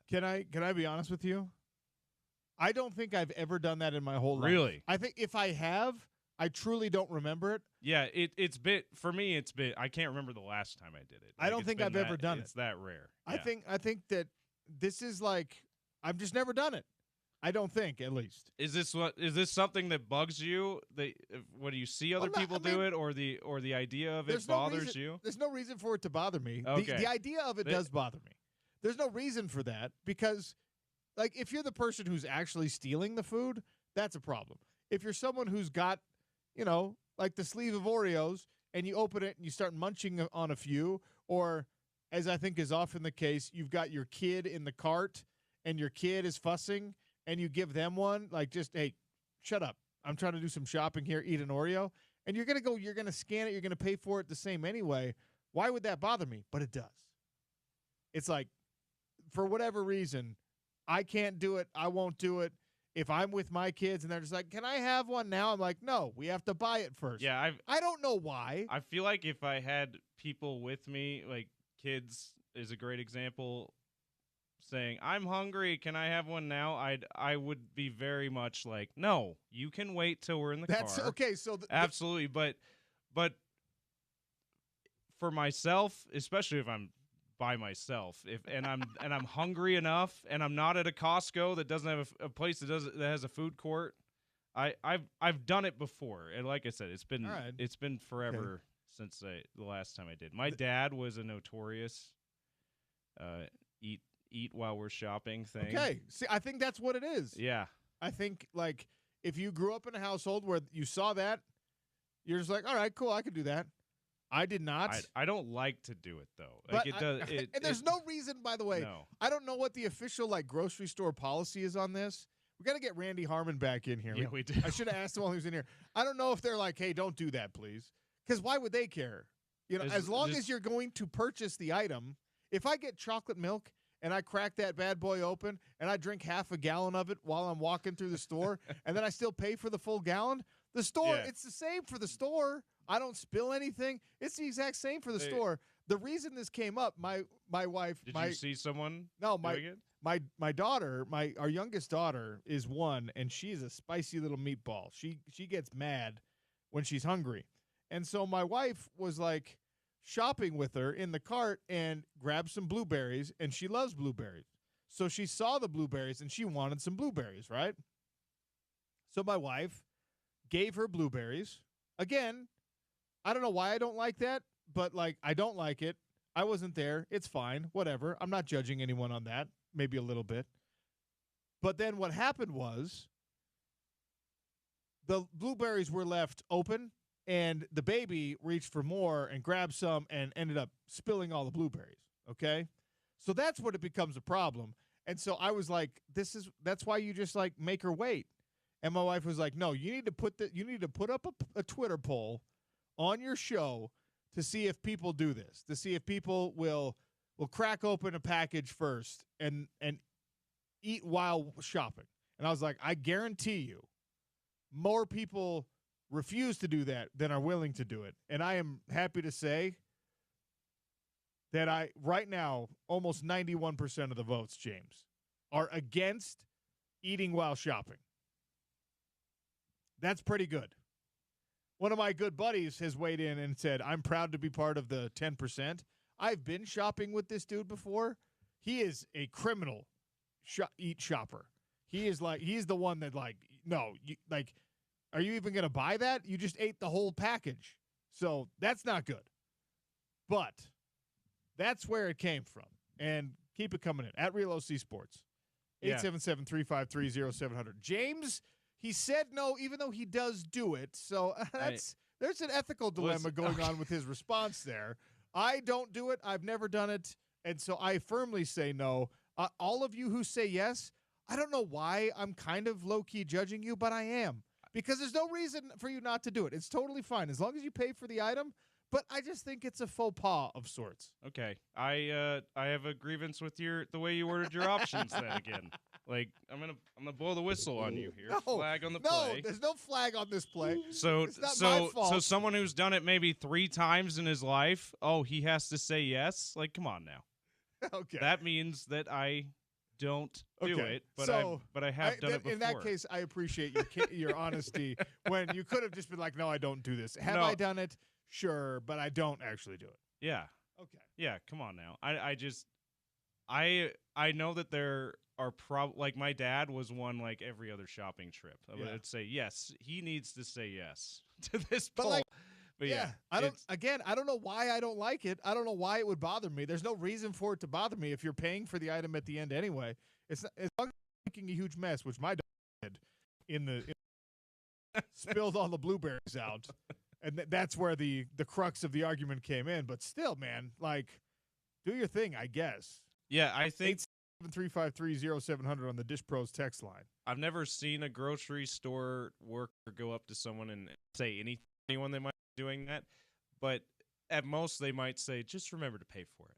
And don't put it back on the shelf. Get Randy Harmon on the phone. I want to know what the official the official company stance is on that. A nicer place like Harmon's, I wouldn't be surprised if they're like, yeah, we don't like that in our store.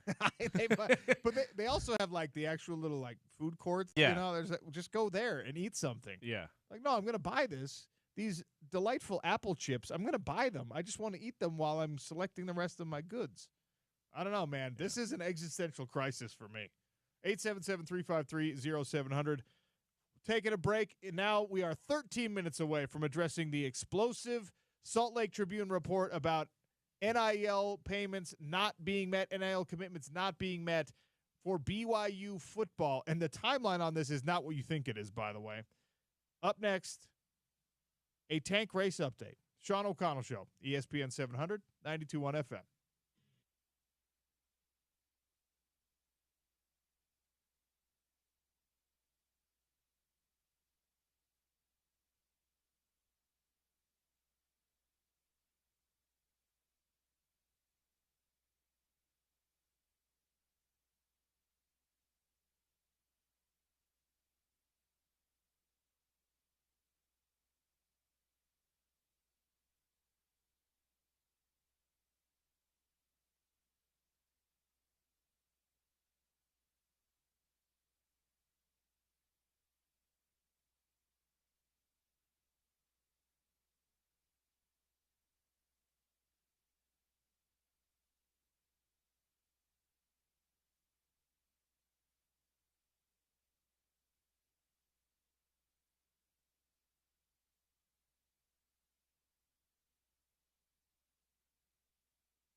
Oh, Utah Jazz maybe headed the wrong direction in the tank race.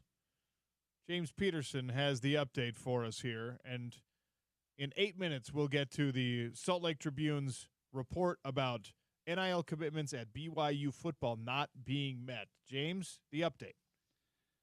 Yeah, before we get to the update, I'll address a different update. My Sports Center update. I confused the home and the away team in the Jazz Blazers game. Jazz, that's a home game tonight. Update says it's in Portland. You can ignore that. It's a home game tonight. And those that pointed it out, maybe you didn't need the update to know it was a home game. But anyway, moving on to a different update, the tank race update. Jazz beat the Rockets, OC. What's going on there? Rockets top 4 team in the West. Now, Fred VanVleet has been out for a few games. He's the starting point guard and a former All-Star, so they're missing one of their key players. But still, their Rockets were up. It was a close game basically throughout, but the Rockets were up and somewhat in control for most of the game, although it was close. And then the Jazz young players, led by Keontae George, made it an upset win. I don't like it, OC. Yeah, well, nobody does. You're going the wrong way. Although, it was nice to see Keontae George, like I said, 30 points, 10 of 17 shooting, 5 of 8 from deep, only 1 turnover, maybe the best game of his career. He did somehow in all of that, with all that good, he went 5 for 10 from the free throw line. So that wasn't good, but everything else was awesome by Keontae George. So definitely positive when you're looking at the development of some of the young players. And he wasn't the only one of the young players who played really well. In fact, when asked from Andy Larson about what this kind of win, how this kind of win makes Will Hardy feel, especially with how well the young players all played, tons of guys in double figures, including Keontae George's night, he said the petty side of him feels like saying, quote, "I told you so," about the people who've been talking, quote, bleep. Shiz, if you will, about the young players on the roster.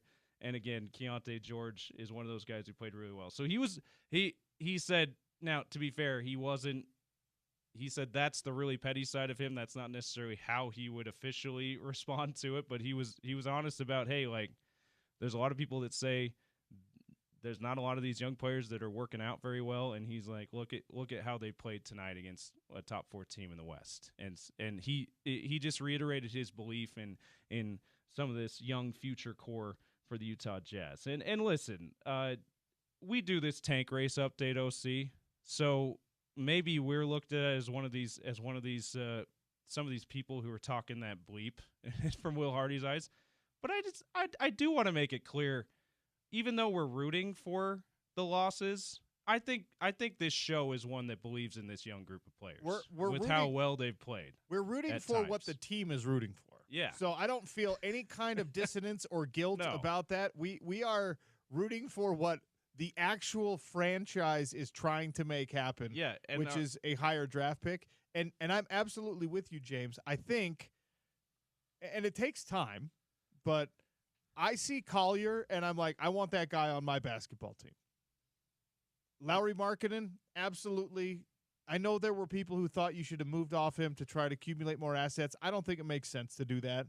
I don't think you trade away the only glimmer of hope your franchise has on the roster at present. Who's still on the right side of 30? Yeah, like, you got time. You don't do that, I don't think. And yes, will he be 32 when you're hopefully chasing a playoff spot again? Probably, but okay. Like, that's not over the hill, especially with his style of play. So I'm absolutely – you look at, what we saw from Keontae George. I look at some of these players, and it's so difficult for an NBA team to get somebody who's not like a blue-chip recruit, because that's where people start to learn your name, blue-chip high school recruit that becomes a blue-chip collegiate player, one-and-done type guy, get him into their franchise, and have people be excited about young players. Who, like, besides Victor Wembanyama, who is the NBA excited about that's under the age of like 23 right now? Who's the guy for Oklahoma City?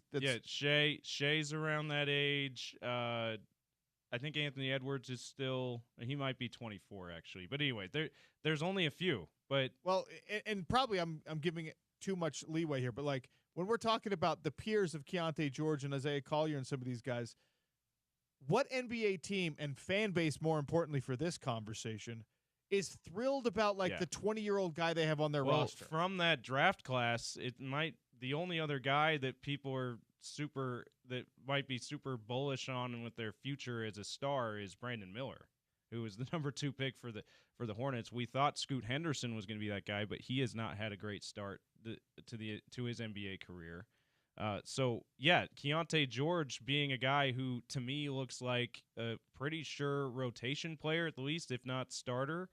I mean, that's I would say that's a win for Danny Ainge, Justin Zanuck in this front office. And I think there's about 5 or 6 guys that are in their 3rd year or less since this tank started that out of the 10 on this roster that are probably rotation players. Obviously, Walker Kessler is the one that looks like he's a for sure starter going forward. But Keontae George and Isaiah Collier are 2 others that they look like they're at least going to be backup guards in the backcourt.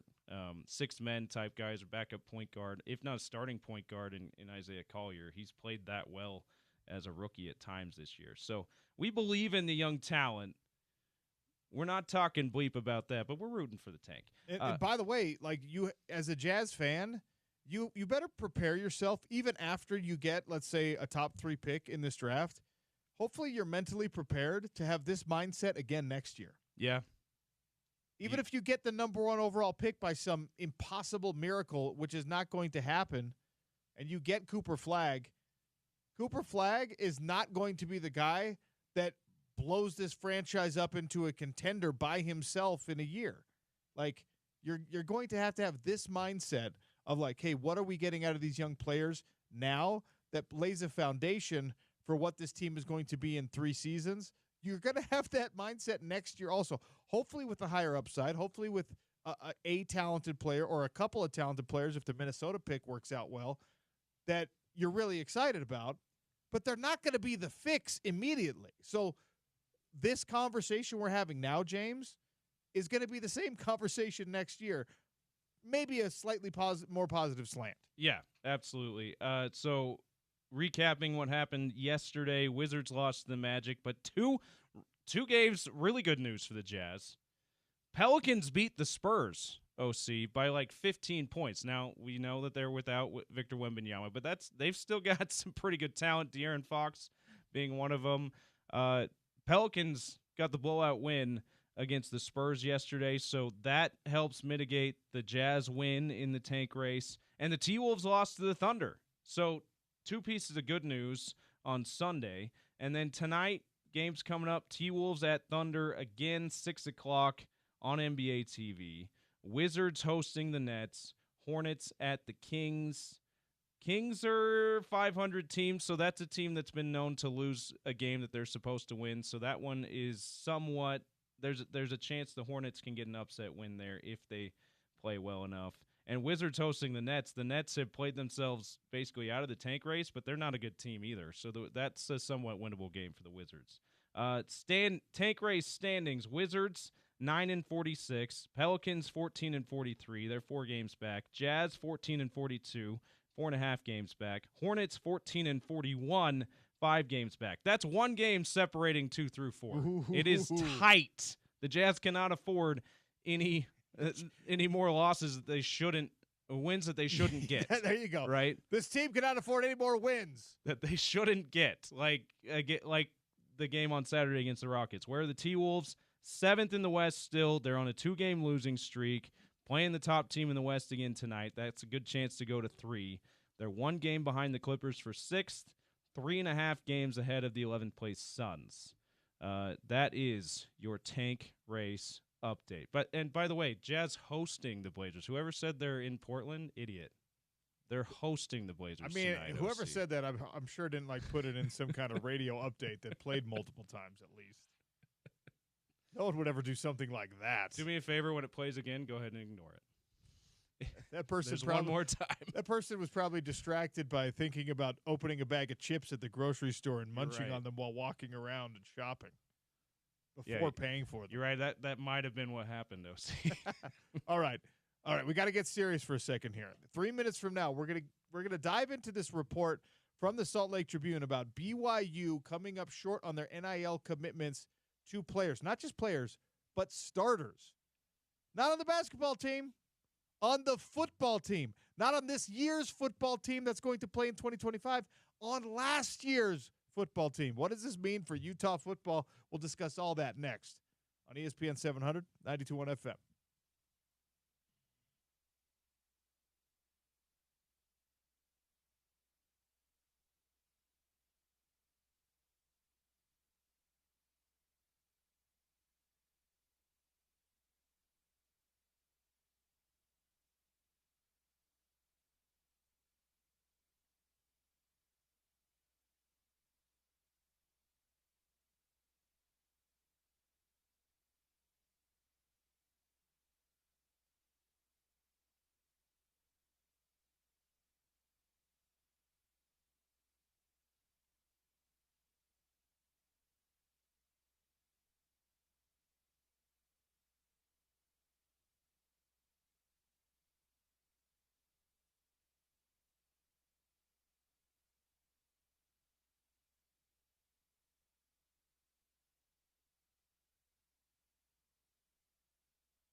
Welcome to hour number 3 of the Sean O'Connell Show. I did not expect on a day where the NFL is starting to seize control of the headlines again that we would get a big explosive report from Kevin Reynolds of the Salt Lake Tribune about BYU falling short of financial commitments to its football players through the NIL Collective, the Royal Blue Collective, which is the official one down there at BYU. And this was for the 2024 season, which ended up being a really good BYU football season. An 11-win season where apparently there was trouble in paradise the whole time. If you have not yet read the article, I recommend that you do so. Really fascinating stuff where it centers around the accounts from Crew Wakely, who is now transferred to Purdue. So evaluate these statements however you wish, based on the knowledge that neither of the guys that are primarily cited as the sources here in this report are with the team anymore. All right? But both were starters on a really good BYU football team. Crew Wakely was a walk-on starter, which is crazy, for most of the games. He was in the one deep, certainly in the two deep for every single one of those games, but he was a starter for a lot of BYU's games this year. And Isaiah Bagna, the defensive end, who is matriculating on, hoping that he has some pro opportunities in front of him. And both of these guys, I'm not just going to read the whole article for you, but you're going to get a lot of quotes here because this is really fascinating stuff. Again, the Royal Blue Collective is managing all of the athletics, all of the NIL stuff for BYU in the official university capacity. All right. So I didn't know any of this. They did a great job of keeping this insulated from the public, at least from the Utah version of the public and people that are generally pretty well connected in the football space. Players were brought into a meeting before the football season after the 2023 year, which was, of course, disappointing for BYU, and basically told, you know what, we got to change some things around. You're not going to get paid what you think you're going to get paid. And it was like a good cop, bad cop situation, according to this article. A guy named Min Kim was saying things like, I'm not here to pay your rent or bills. I'm not here for any of that. You guys are entitled, greedy, asking me for money. Again, this is secondhand accounts of what this man was saying, which, of course, the Royal Blue Collective disputes some of these accounts here. But, again, Crew Wakely and Isaiah both saying, like, there was a really nasty tone to this meeting, this players' meeting, where the collective said, guys, we're restructuring this thing. Your money is going to get cut. Starters would be slashed by more than 50%, according to Bagna. Walk-ons, most walk-ons would get nothing.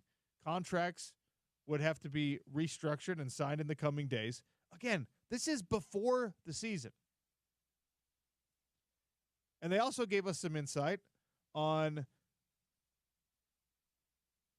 how well you can color outside the lines, if that's the right way to say it. Apparently, Chase Roberts got in trouble for trying to broker his own individual NIL deal with Deseret First Credit Union. Again, this is all according to the Salt Lake Tribune report, where Mountain America Credit Union was the actual official NIL collective donor. So trying to do a deal with a competitor rubbed the collective the wrong way. Guys were not necessarily allowed to go out and try to broker their own deals and try to get some of their own stuff because the collective was managing this. And let's be honest, okay? That is probably a more efficient way for these players to get the deal done, to get a job done, to get money in their pockets instead of like grassroots and making phone calls and going out and being like, well, my brother-in-law is the manager at this place. I'm going to try. Like having the collective manage it is a lot more sustainable for players and for the schools themselves because then they know how much is coming in. They know how much they're going to be pushing out. There's some figures in here that, they had it They had it organized in tiers where top players were getting about $5,000 a month. Second-tier players were getting about $2,000 a month. A lot of players were getting $500 to $1,000 a month. Only a very, very select few, and you would assume this is like the Tyler Baddies, the team captains, the Jake Retzlaff because he's the quarterback, maybe the Chase Roberts because he was such an important player on the team, that those guys were getting more than that $5,000 a month salary effectively from the collective. So a little insight, at least to how BYU was running things. And then those $5,000 payments were allegedly dropped down to more like the $2,000 or the $1,000 or the $800 range. And again, for Crew Wakely, who is one of the players since his transfer to Purdue, one of the players talking to the Salt Lake Tribune for this was saying that, like, look, dude, like I didn't get scholarship money, so I needed this money. There's also a report that last December, the collective was either deliberately or conveniently delaying payments already agreed upon, already signed for, until after the transfer window, so that guys, if they wanted that money, would be less incentivized to jump into the transfer portal, which of course would render that money, moot. So it sounds like some players were not liking the way things happened with the collective, and that BYU was not able to deliver the same level of financial commitment to the football team that they had initially promised to these football players. It's very, very possible that what you're talking about here, what this Salt Lake Tribune is reporting on here, is a couple of, or a handful of disgruntled players who very realistically could be telling the truth and are disgruntled because their money was cut, and that would make you feel disgruntled, but that everybody else was happy because there was really good chemistry on that team, James. The team played really good football. This was not like we gave all of our money to Jake Retzlaff and he's the reason we won all those games, so of course we gave all the money to Jake Retzlaff.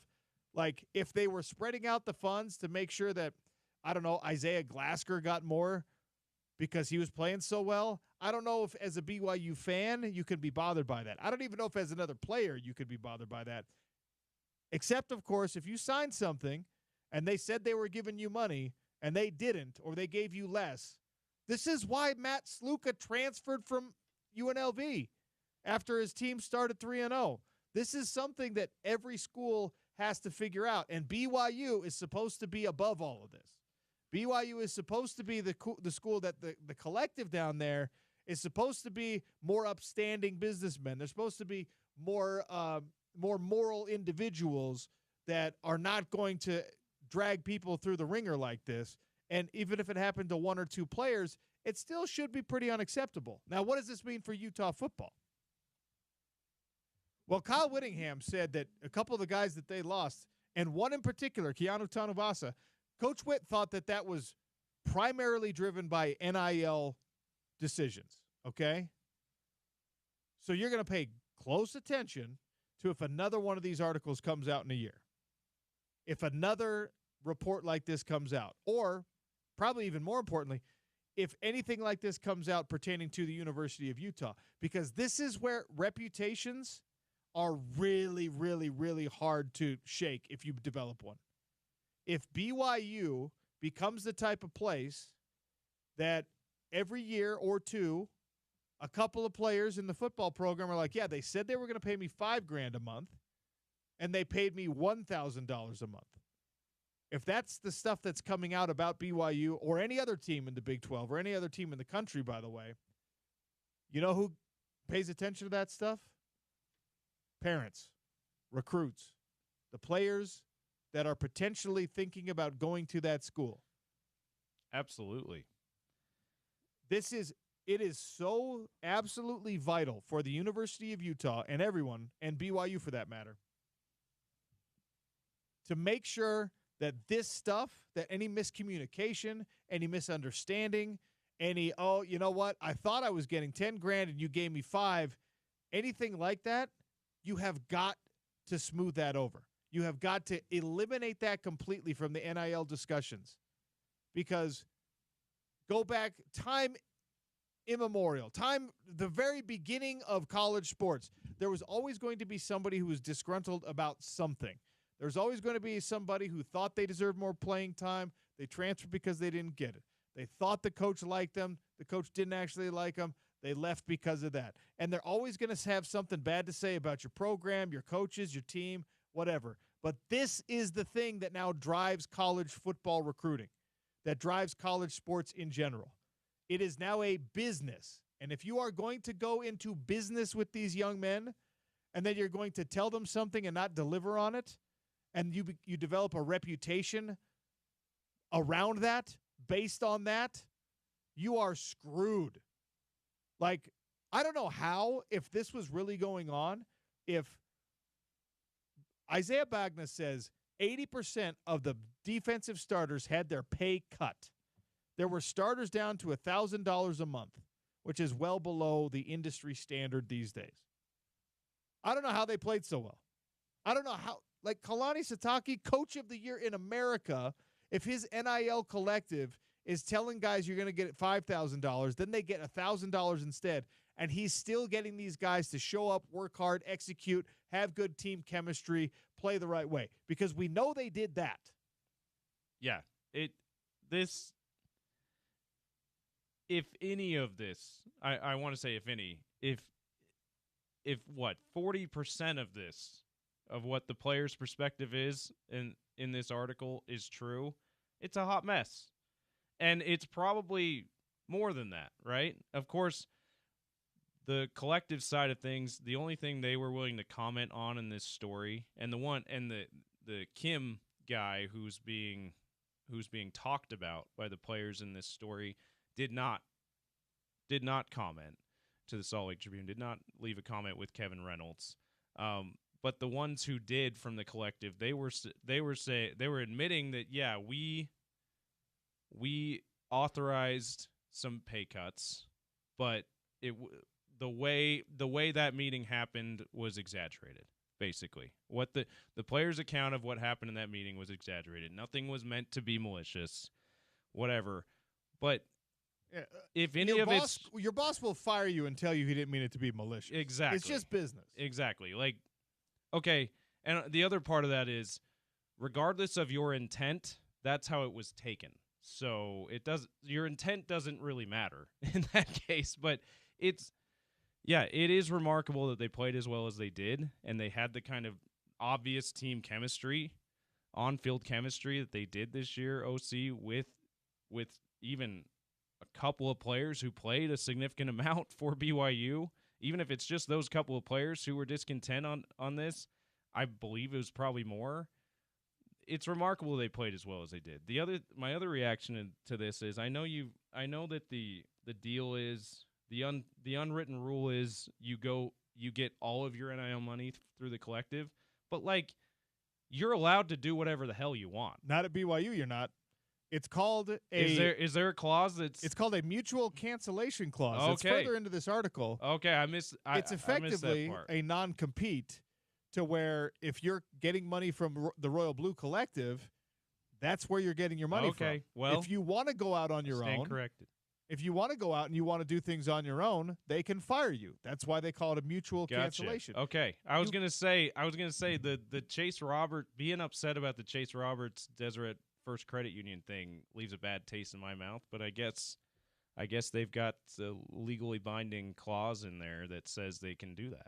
So here's the only, like, I don't have any illusions about how collectives, there's going to be some of this unfortunate stuff. There's going to be misunderstanding. 90% of the people, 99% of the people around this probably have the best of intentions, and it just doesn't work out perfectly. As the article states, as a quote comes from one of the Royal Army people or the Royal Blue people, they say, look, we got 100 people. We're trying to meet their expectations, and some people had unrealistic expectations. That's fine. That's going to be a factor here. That's a factor in pro sports, and this is a pro sport now, okay? Here's where it becomes especially complicated for me.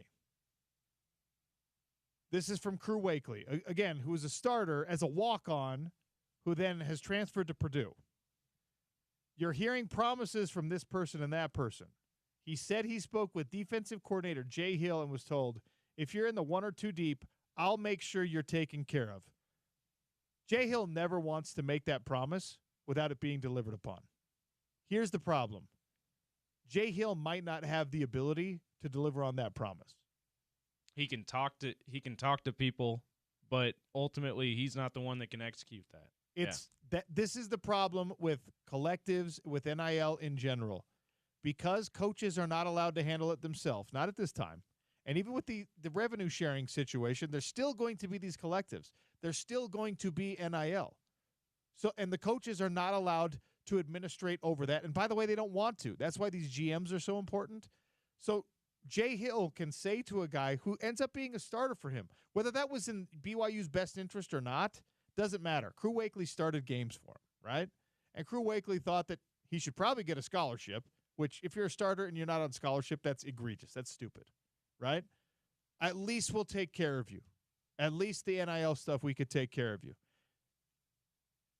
Jay Hill is never going to make that promise without the intention of fully following through on that promise. Kalani Sitake is never going to make a promise to a guy without fully following through.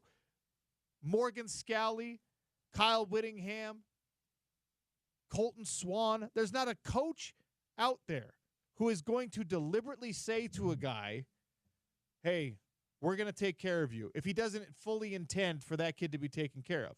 But the problem is, at some point, you're going to go to that collective at BYU, which already happened here, according to the article.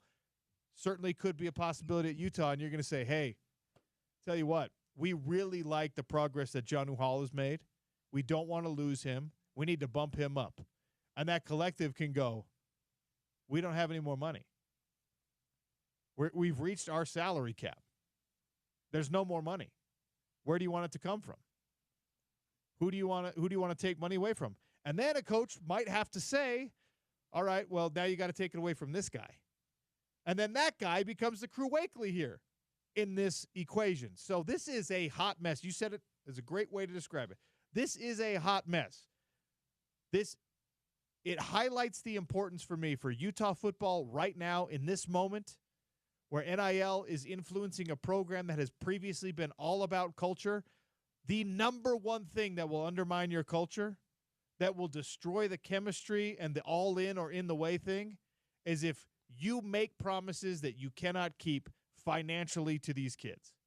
BYU did that pretty clearly to some of these guys, and magically, somehow, because of the ability, the leadership, the personality, the whatever of Kalani Sitake and company, they still put together a phenomenal season. If this happens at 100 of 130 programs in the country, probably 125, 130 programs in the country, there is a major problem during the season. We saw it happen at UNLV. The same thing happened at UNLV with their starting quarterback, and he left after starting 3-0. BYU's guys just said, all right, we'll keep playing. Yeah. What? I mean, and remarkably, UNLV it still ended up a ranked team at the end of the regular season and playing for the Mountain West Championship. So, I mean, we got to give UNLV some credit too for overcoming that. But yeah, it's I would venture to guess that if BYU is going into the 2025 season with the same uncertainty, the same disgruntlement for financial reasons for their NIL money, I'll venture to guess that even though they are expected to get close to, or if not duplicating or being better than their 11-win season this past year, that they might have some disappointing. We might have some head-scratching losses. They're like, what happened here? They have the talent to be as good as or close to as good as they were last year, and you might be able to say, well, this off the field stuff with the collective is a big part of it. I'm not gonna predict. I don't know if that's happening going into this season, but if it is, I don't know if you can have 2 years in a row with everyone rallying together, no matter how good your leadership is. All that is to say, this better be a wake-up call for the Royal Blue Collective and everyone around that football program to make sure that this doesn't happen again. Because success is not guaranteed, OC. And 1 year you might have success despite all of this. I don't know if you can have 2 years in a row that way if the situation is not changed in the way it needs to change. I mean, it certainly you certainly could, but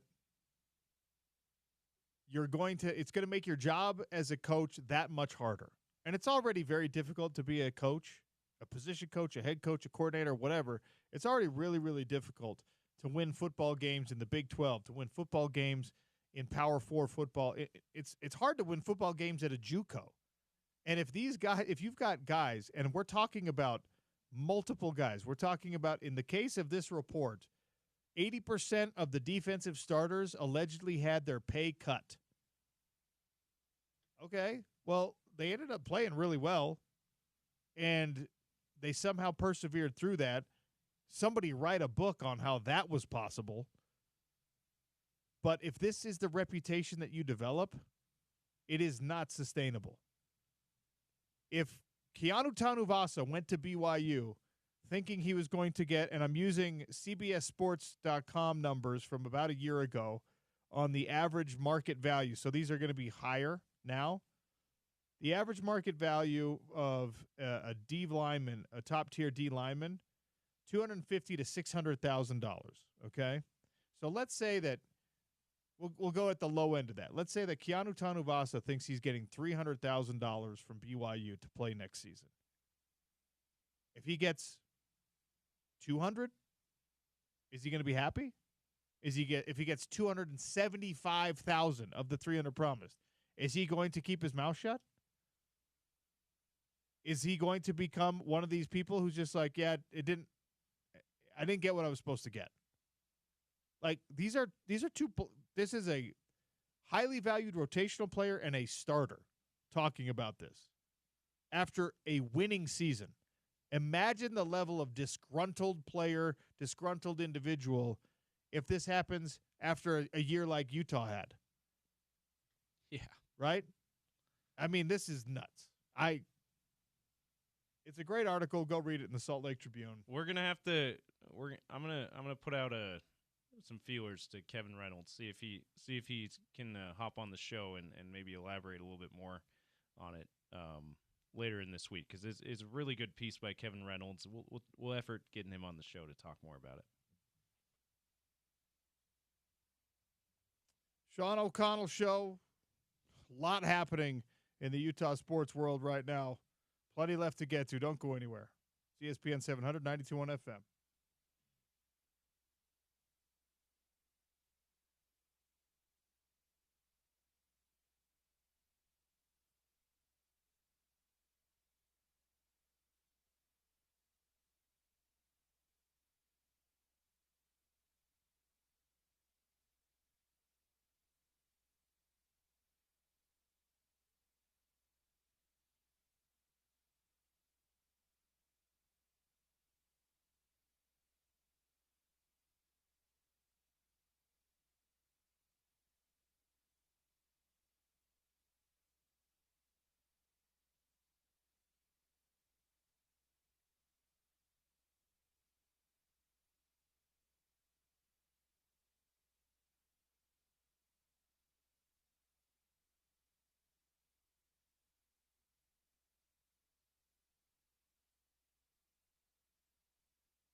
Here's Saunders.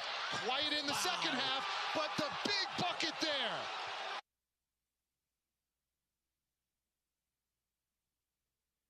That was a Richie Saunders clutch basket. Final minute of BYU's upset win over Arizona on Saturday at the McHale Center. Sound courtesy of ESPN. 23 points for Richie Saunders. But the breaking news right now, actually, this came down about half an hour ago, right when I was starting my in-depth investigation and my rant about the BYU NIL situation. Shout out to all of you who brought this to my attention via our text line at 877-353-0700 and on Twitter at RealOC Sports. I got to get better at multitasking. Breaking news, Craig Smith out as the head coach for the University of Utah men's basketball team. 4 regular season games left to play. We talked about how that loss at UCF probably eliminated any of the long-term hope or the sliver of hope that you had for making an NCAA tournament run this year, which means that Craig Smith will exit the University of Utah without ever having made an NCAA tournament appearance, the only stop as a head coach on his college career that he has not cut down the nets, unfortunately.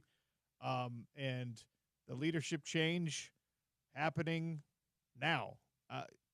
The timing of this is difficult to manage because now you've got to promote an interim, which they've done. Josh Eilert, who's on the staff, is he's served as what was West Virginia interim head coach previously, was not retained there after he stepped in for Bob Huggins, but he will serve the rest of the season, and I think at least some NIT tournament time for the University of Utah. And you assume it'll be a nationwide search, that it'll be a semi-desirable job, not what it once was at this particular moment, but a place that is wonderful to live, a university that is showing its commitment to basketball and to athletics in general, and hopefully will be the right spot for a rising coach to restore this program to glory. Craig Smith out as University of Utah head basketball coach. We thank Coach Smith for all the time he spent with us here on the air, for giving us access to his staff and to his players. Can't tell you how much I like the guy. He's an awesome interview. He's an awesome coach to get to know and interact with. Very enthusiastic about the job. He has not forgotten how to coach basketball, so he's gonna land on his feet somewhere, and hopefully in a really good situation. So, echoing the sentiments of the athletic department in the statement released by the University of Utah, wishing Craig Smith and his family the very best. But man, tough situation for the running Utes and this team that has to finish out their regular season. I honestly don't know why now is the right time if you're going to do this. Why now is the time to do it, because it's not going to change anything in the next 4 games. Yeah, I don't. You've got at most like a month left in the season, probably less than that, because if they make the NIT, this doesn't seem like a team that's gonna make the Final Four appearance that they did last year in the NIT. So probably like 2 weeks left in the season if you count the conference tournament. I don't know why you don't just wait till then, but hey, they must have had their reasons that they needed and why they needed to make the change now. They did. They fortunately for Utah, as you mentioned, they do have someone else on staff who has head coaching experience, albeit in interim status, which is what he's going to be at again, Josh Eilert. So, and you wonder if that hire was made with this possibility in mind, because this is his first year on staff. You wonder if this is if the administration at Utah liked him as a potential successor. And honestly, that would be the best explanation for this particular timing. If you want to kick the tires and get an actual look at Josh Eilert, it would be a very small sample size, but let's see if anything looks different with him through a postseason run, if you get there, and through these final few games of the regular season. Let's see if the product looks different. Let's see if the players like him. Let's see if everything that you like about him as the interim candidate could translate to being a permanent candidate. That's the best explanation as to why you do it now. Although I'm not totally against it either. If you're going to rip the Band-Aid off, there's no reason to let it Go stay for on it. any Yeah. longer. I don't know how it helps you. I guess I don't know how it hurts you either, because you're not going to make the NCAA tournament. So the official statement from Mark Harlan is this: I want to thank Craig for his work and commitment since he arrived in Salt Lake City. He's led us to special moments and memorable victories. Craig has poured his heart into building our current team. However, we have greater aspirations for our men's basketball program, both within the Big 12 Conference and nationally, and our expectation is to regularly compete in the NCAA tournament. After evaluating our program under Craig's leadership, I believe a change is needed to get us where we want to go. The time is now to begin that process. We will surround Coach Eilert, the staff, and our student athletes with support as they continue with their season. We have continued to invest in our men's basketball program, adding staff, increasing compensation, and significantly enhancing NIL opportunities with our partners for our student athletes. Our investment will only grow. I am confident that our national search, which has already begun, will lead us to the right coach to take our storied program back to national prominence. We wish Craig and his family the very best. That is from Mark Harlan. And look, this is the timing of this. You do have to pay a buyout here. All right. You're running up on the months. What we got 3 more months before the revenue sharing thing comes into play. So now the timing of this, if you're going to make a move and you already operated at a deficit, you already took a little bit of a bath, a little bit of a haircut going into the Big 12 Conference, making that transition. Your athletic department is like throwing this one on the pile of like, all right, we're going to be at a loss here for a couple of years, and a Craig Smith buyout is going to be part of that. But this is a tough situation for your student athletes to find themselves in. Good luck to Coach Eilert. I mean, genuinely, not in a sarcastic way at all, hoping that he can find some recipe for success. What you need, and Mark Harlan knows this, he doesn't need to hear me talking about it. What you need is you need somebody who can recruit the hell out of whatever footprint you decide is most important to the success of your program, whether that's transfer players, whether that is a particular locale where you can go in and get like some high-flying talent that is otherwise overlooked because of the landscape of college recruiting now being so heavily focused on the transfer portal, whether you find someone who's like, I got a bunch of these JUCO connections, and that's where we're going to go from now on, an international pipeline, whatever it is.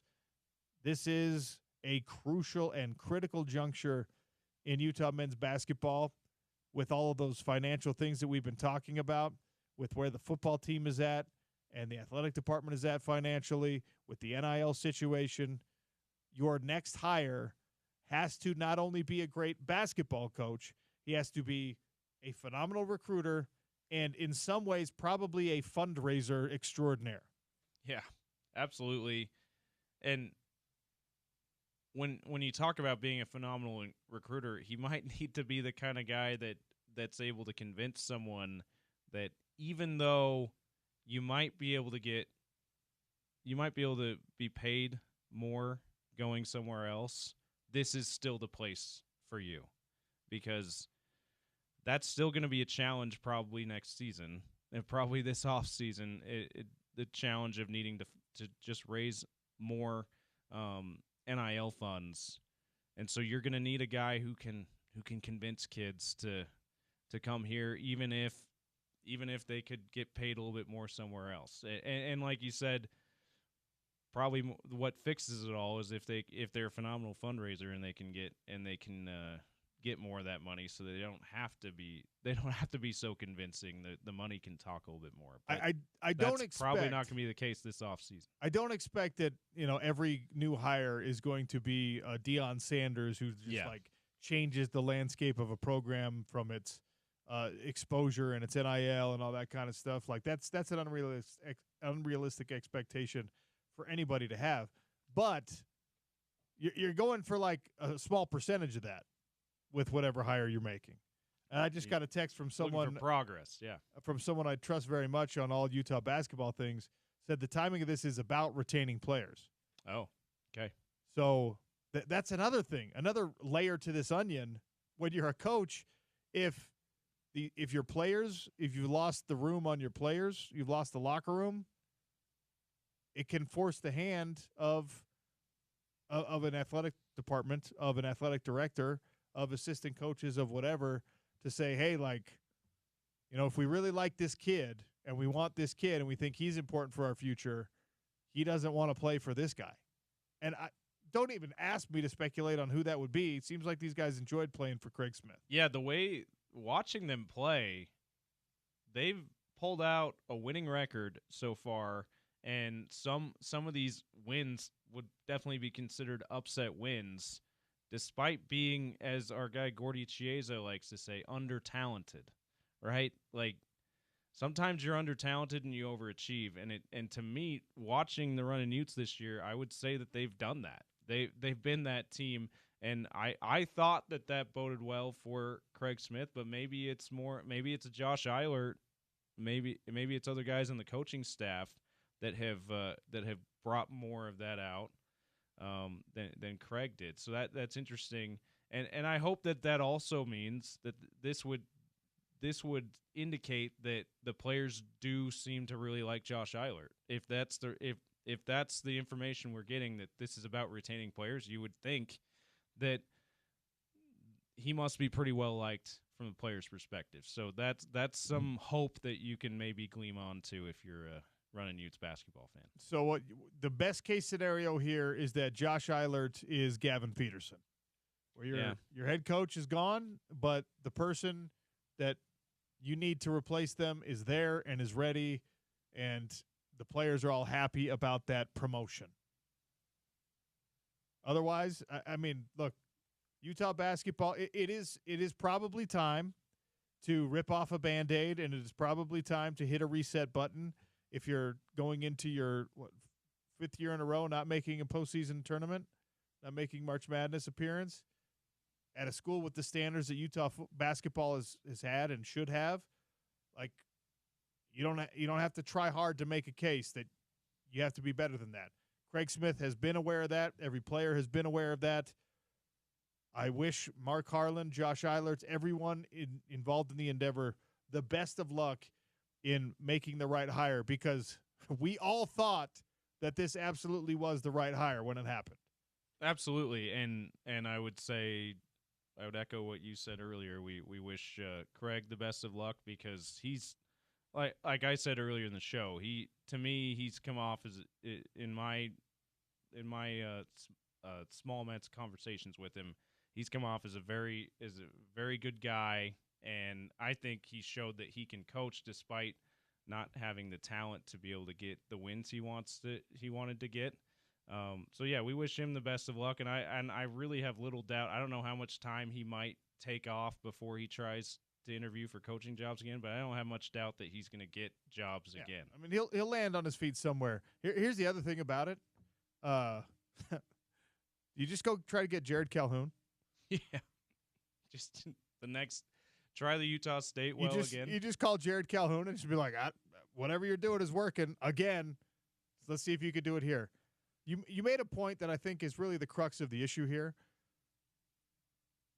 Craig Smith showed that he could coach players, despite maybe being under-talented, could coach players to win.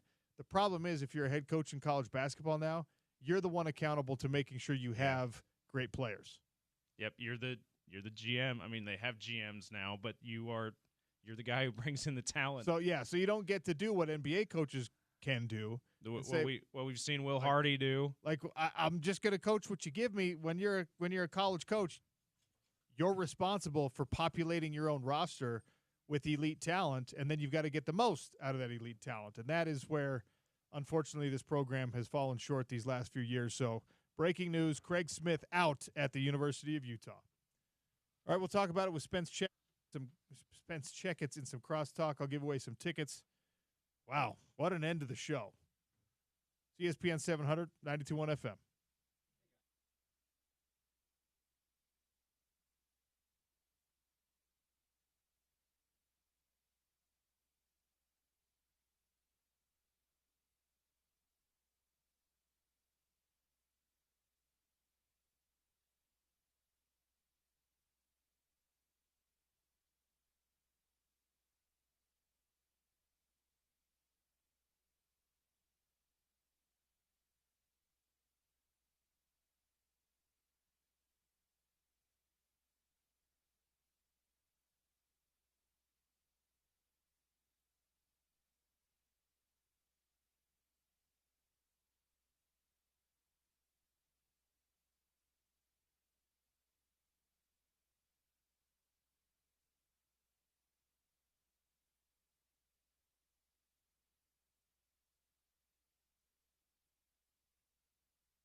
2 tickets to Pantera, Utah First Credit Union Amphitheater, coming up in August. If you could tell me, we were ranting about this as the Craig Smith news broke.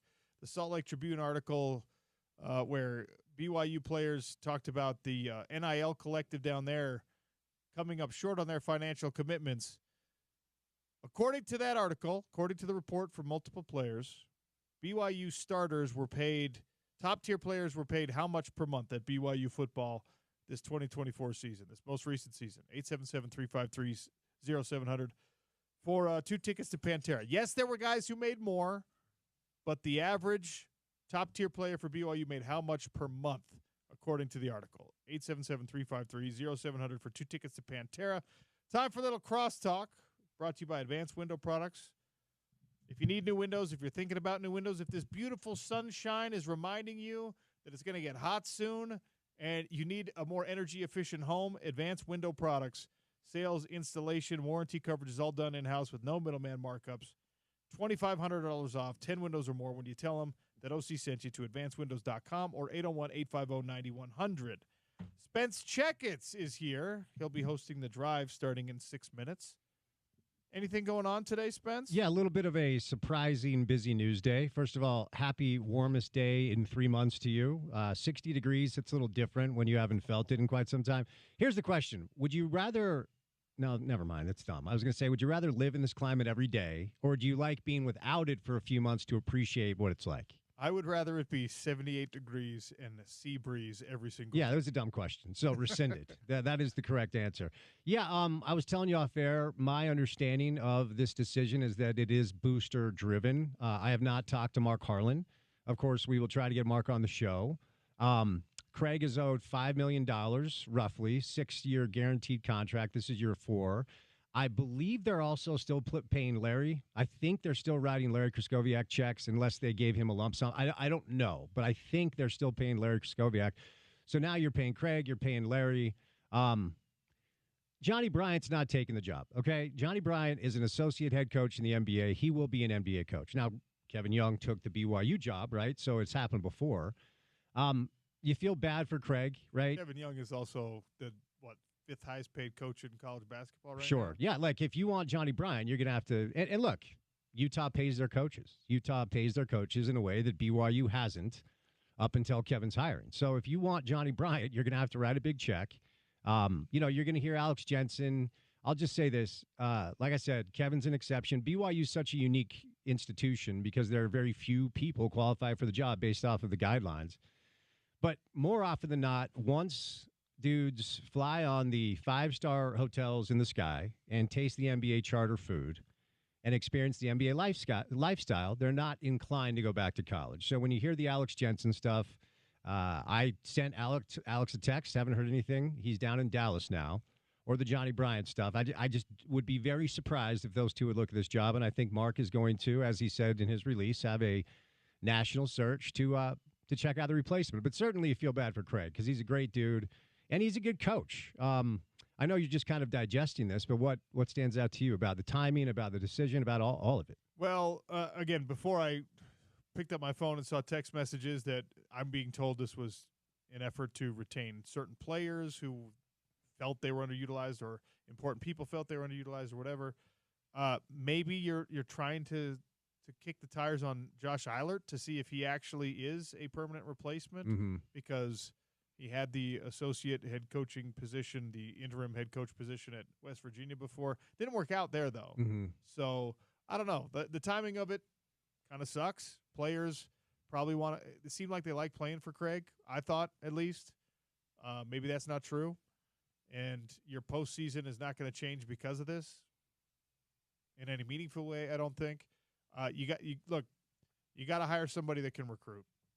And you got to make sure that your collective is not making the mistakes that other collectives here in the state apparently are making, and you got to make sure you get all that stuff lined up if you're trying to make hay not only in a power conference but in the Big 12, right? Yeah. You really have to get this hire right, especially like you're saying if you're paying buyouts and things like that. It's a very, very tight needle to thread, and they've got to do a good job of it. Yeah, the player retention angle is interesting because I was also told today that, and I didn't know this until today, that Utah offered Davon Smith the same amount of money St. John's offered Davon Smith. Now, Utah can't offer Madison Square Garden. They can't offer New York, right? They can't offer the mecca of basketball, period.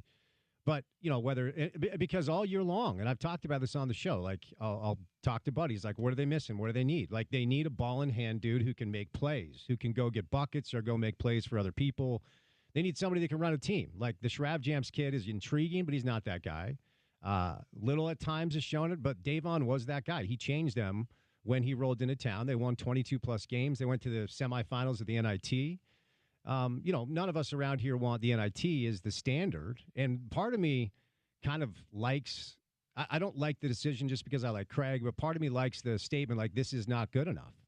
Because when I was in school there, a little bit before you, we were very much a basketball school, and I always feel bad bringing up the Majerus stuff, but that's what we should hold this program to. The standard should be the NCAA tournament or knocking on the door every single year.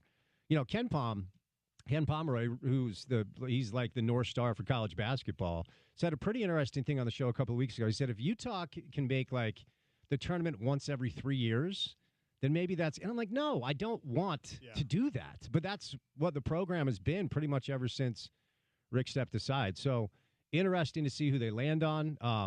Feel bad for Craig, man, this business. My dad wasn't a coach, but he was an executive. We uprooted several times, as part of being in sports. If you're a family man, your family is affected. So I know Craig's son. He played basketball for Mike Maxwell at Bountiful like I did, and his wife. They're good people.